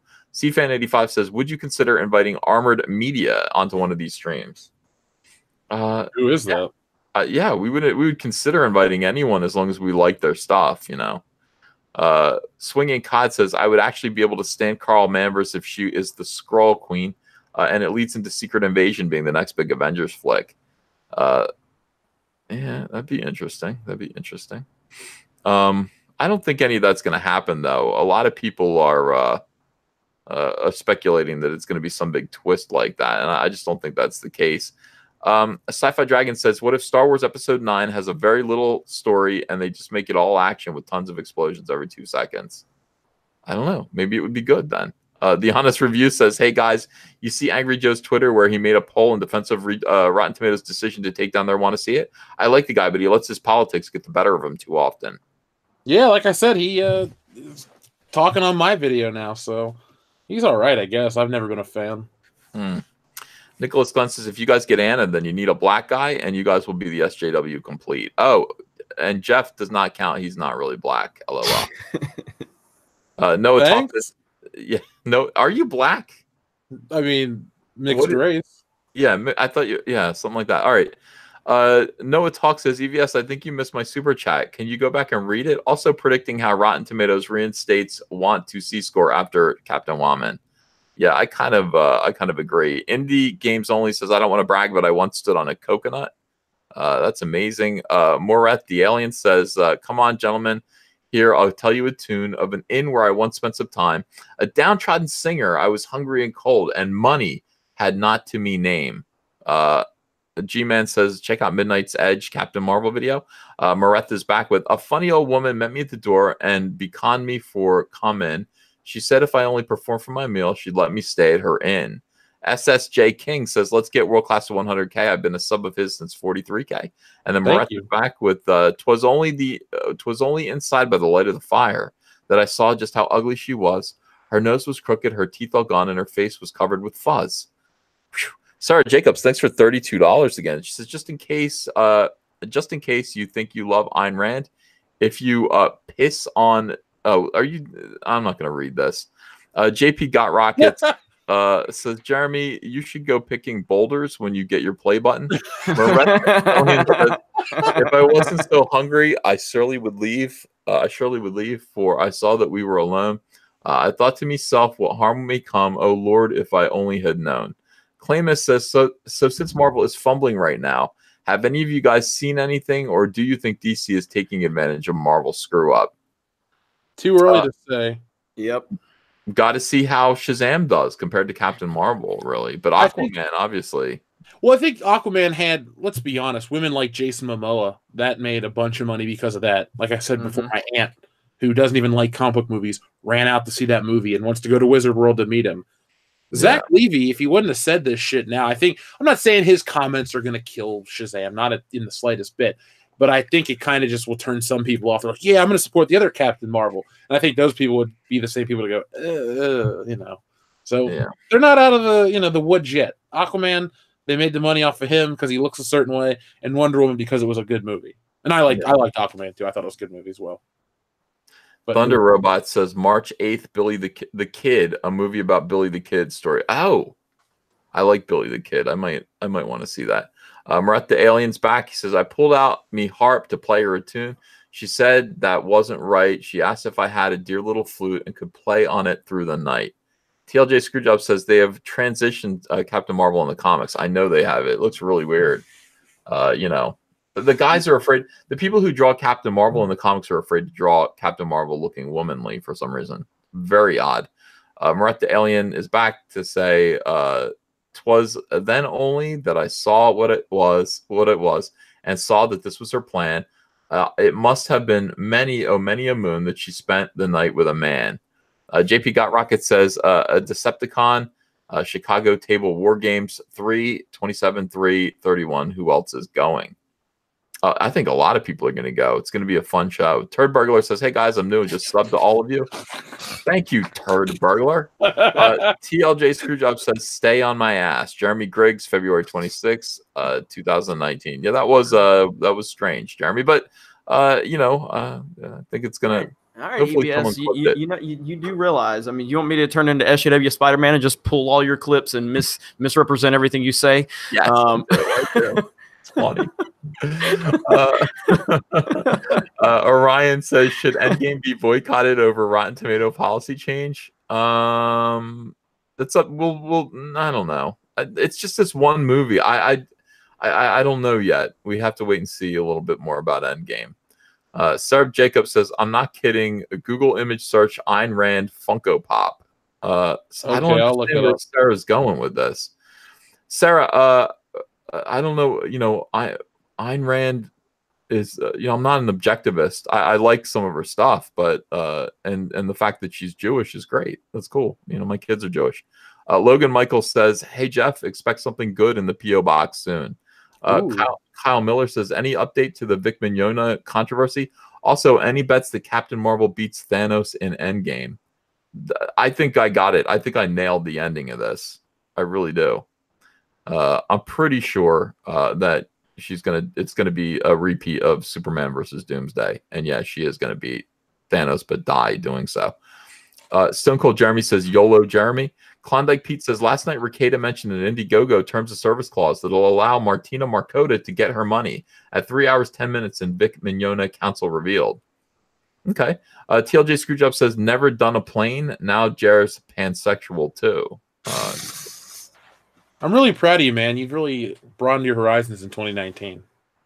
Hey, man, do what I can. People are eating Jeremy up tonight, and I mean they're eating me up too. But I don't know how Jeff skates. Like Jeff never gets in trouble with the fans.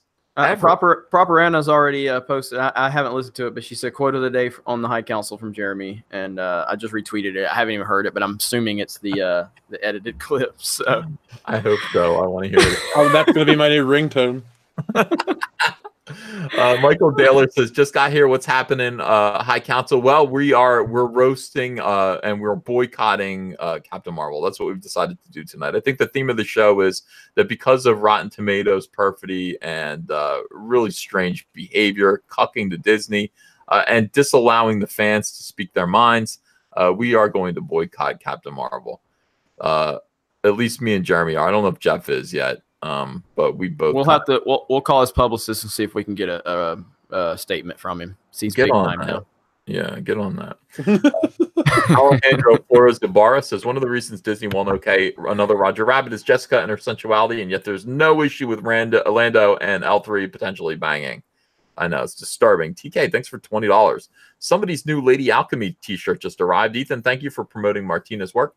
The shirt's detail and artwork is gorgeous. Can't wait to get the book. Damn. This is a great group of creators in Comicsgate. Do agree, and thank you, TK, for supporting Comicsgate. Moretha's back says, that night I gave her the show of me life for a warm bed, food, and some drink. But if my hunger hadn't driven me on, I'd slept somewhere else, I would think. Darth Bobcat says, which Comicsgate creator should Vic Mignogna play? I would say he probably looks closest to Mitch Breitweiser. Comicsgate character. I thought you meant person. I don't know his voice. I don't know Vic's voice, but you know, I can find something for him in Cyberfrog. Maroth the Alien says, everybody here, when you leave today, make sure your tummy near burst. Better leave here to your belly all full. I tell you, I seen worse, far worse. I tell you, I seen something worse. TLJ Screwjob says, why does Brie have a Shield logo cap in the trailer? Because is there a reason why she wouldn't? Because Nick Fury meets up with her, right? And takes her in. Because they weren't S.H.I.E.L.D. in the first Iron Man. Basically, they've gone back and caused it's a retcon, but they've caused like anachronisms where it's like, well, that wouldn't be that way because, you know, it's established in 2008. So I don't know, whatever to build her up, they'll just sacrifice whatever else came before it. Oh, how about that? I didn't recognize that. You're right about that. Because Agent Coulson's like, what is it? Strategic, whatever, Homeland, something. Just call S.H.I.E.L.D. And then they go, oh, okay. Edwin Boyette's here. Hey, Edwin says the High Council has been tearing it up. So have you, my friend. TLJ Screwjob says if Riri is an Endgame, I'm effing done. I think she's going to come out after Endgame. Zaid Comics says there's a bar across from the arcade. We could definitely hold a lot of fans and have over 700 games. We'll be in touch with more info. We do have Mario Kart, Jeremy. Nice. See, this might be the thing to do. I mean, he's got an arcade and there's a bar across from the arcade, and they can hold a lot of fans. That might be where we hold a party. So this is kind of putting itself together here. Nickel Dime says Disney should know you never go full Bretard. Heard China was pushing Captain Marvel hard, says Turd Burglar. And then Sinashore says, is Mike Zero a time traveler? Where does he get his content from? Obviously, he goes into the future and brings back spoilers. LOL. He does. Jason Green says, hey, Jeremy, could I get your P.O. box? Your items are packed and ready to ship. Sorry, Jeff, but your items haven't arrived yet. Yeah, I just commented back to him in the chat. P.O. Box 10057, Pensacola, Florida, 32524. Yeah. Pilgrim Driver says, I will not even steal these movies. That's how I feel. I don't want them. The Ballroom Photographer says, I was hoping to meet you guys in Chicago, but was offered a sweet photography gig. I hope you have another get-together later in the year. Well, we'll see you again soon, I guess. Donald DeLay says, never underestimate the power of shirtless Momoa. Donald. Party on Sylvie says, ahoy hoy, y'all enjoying the Rotten Tomato Desperation? Yeah, I find it to be peculiar and weird and soy-based, and what's even worse is that SJWs, I made a whole video about this. They're celebrating this like this is a victory for them. They're like, hooray, we stopped them from being able to say they don't want to see the movie. What are you guys, nuts? Like, what is the matter with these people? Taurus Crimson says, why does Jeremy continue to advertise his, quote, above average peen? Sounds like compensating, bro. Love you, man, but what the F? I mean, it's a slightly above average penis. What do you want me to say? I mean, if I was trying to compensate, I would say it's like an extremely large penis, but it's just slightly above average. What? I don't want to ask any more questions about that. I was talking about how Brie Larson, if I talk about her movie, I would have to apologize for my white skin and my slightly above average penis. Well, yeah, you know, this is the one weird thing that SJWs also do. You go, I don't want to see Captain Marvel because Brie Larson is kind of a bitch. She's kind of a bitch. They go, sorry for your micro penis. I'm like, where did that come from? Like, that's like out of left field. You know, these SJWs immediately go to penis size. Don't speculate about penis. I'm reading the comments right now. People are saying slightly above average. Slightly. Not sure that if that's something to be 4 inches for Jeremy confirmed to Cyborg Patriot. Yeah. A lot of people explaining how measurements might have been wrong, might have been fudged. The data might have been fudged a little bit. Are we talking about Captain Marvel or Jeremy?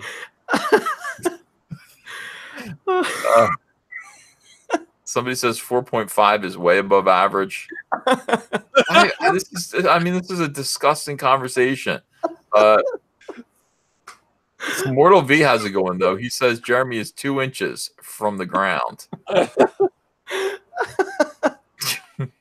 Jeremy's like, I'm 6'9". Those are 2 separate measurements.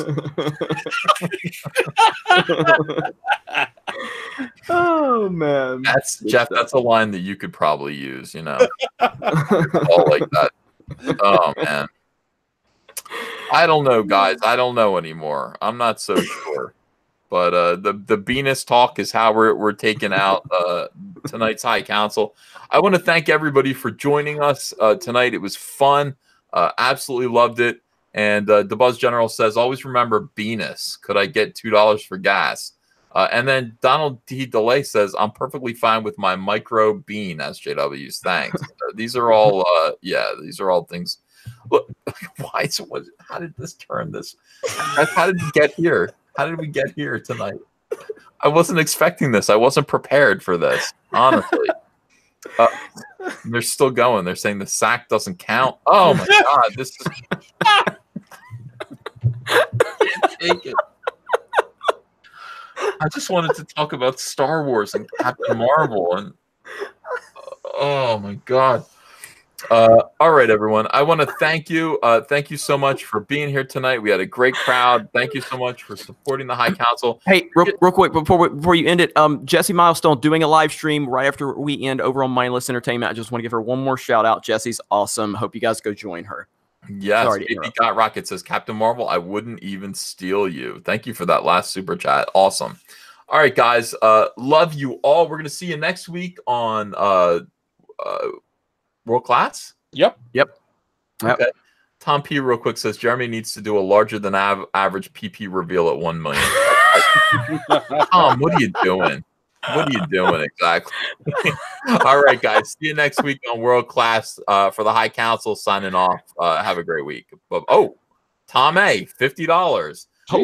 Not that Moland is after a realistic philosophical interrogation of cold-blooded revenge anyway, and given Neeson's own recent, deeply unfortunate racist remarks, that may be for the best. Quote, these SJWs are hypocrites. Man, I hated what they did to Liam Neeson, but you're absolutely right. Tom, thank you for $50. Closing out the show, and that's somebody holding the curtain up as the curtain tries to go down. I mean, all right, guys, love you all. Good night. Bye-bye.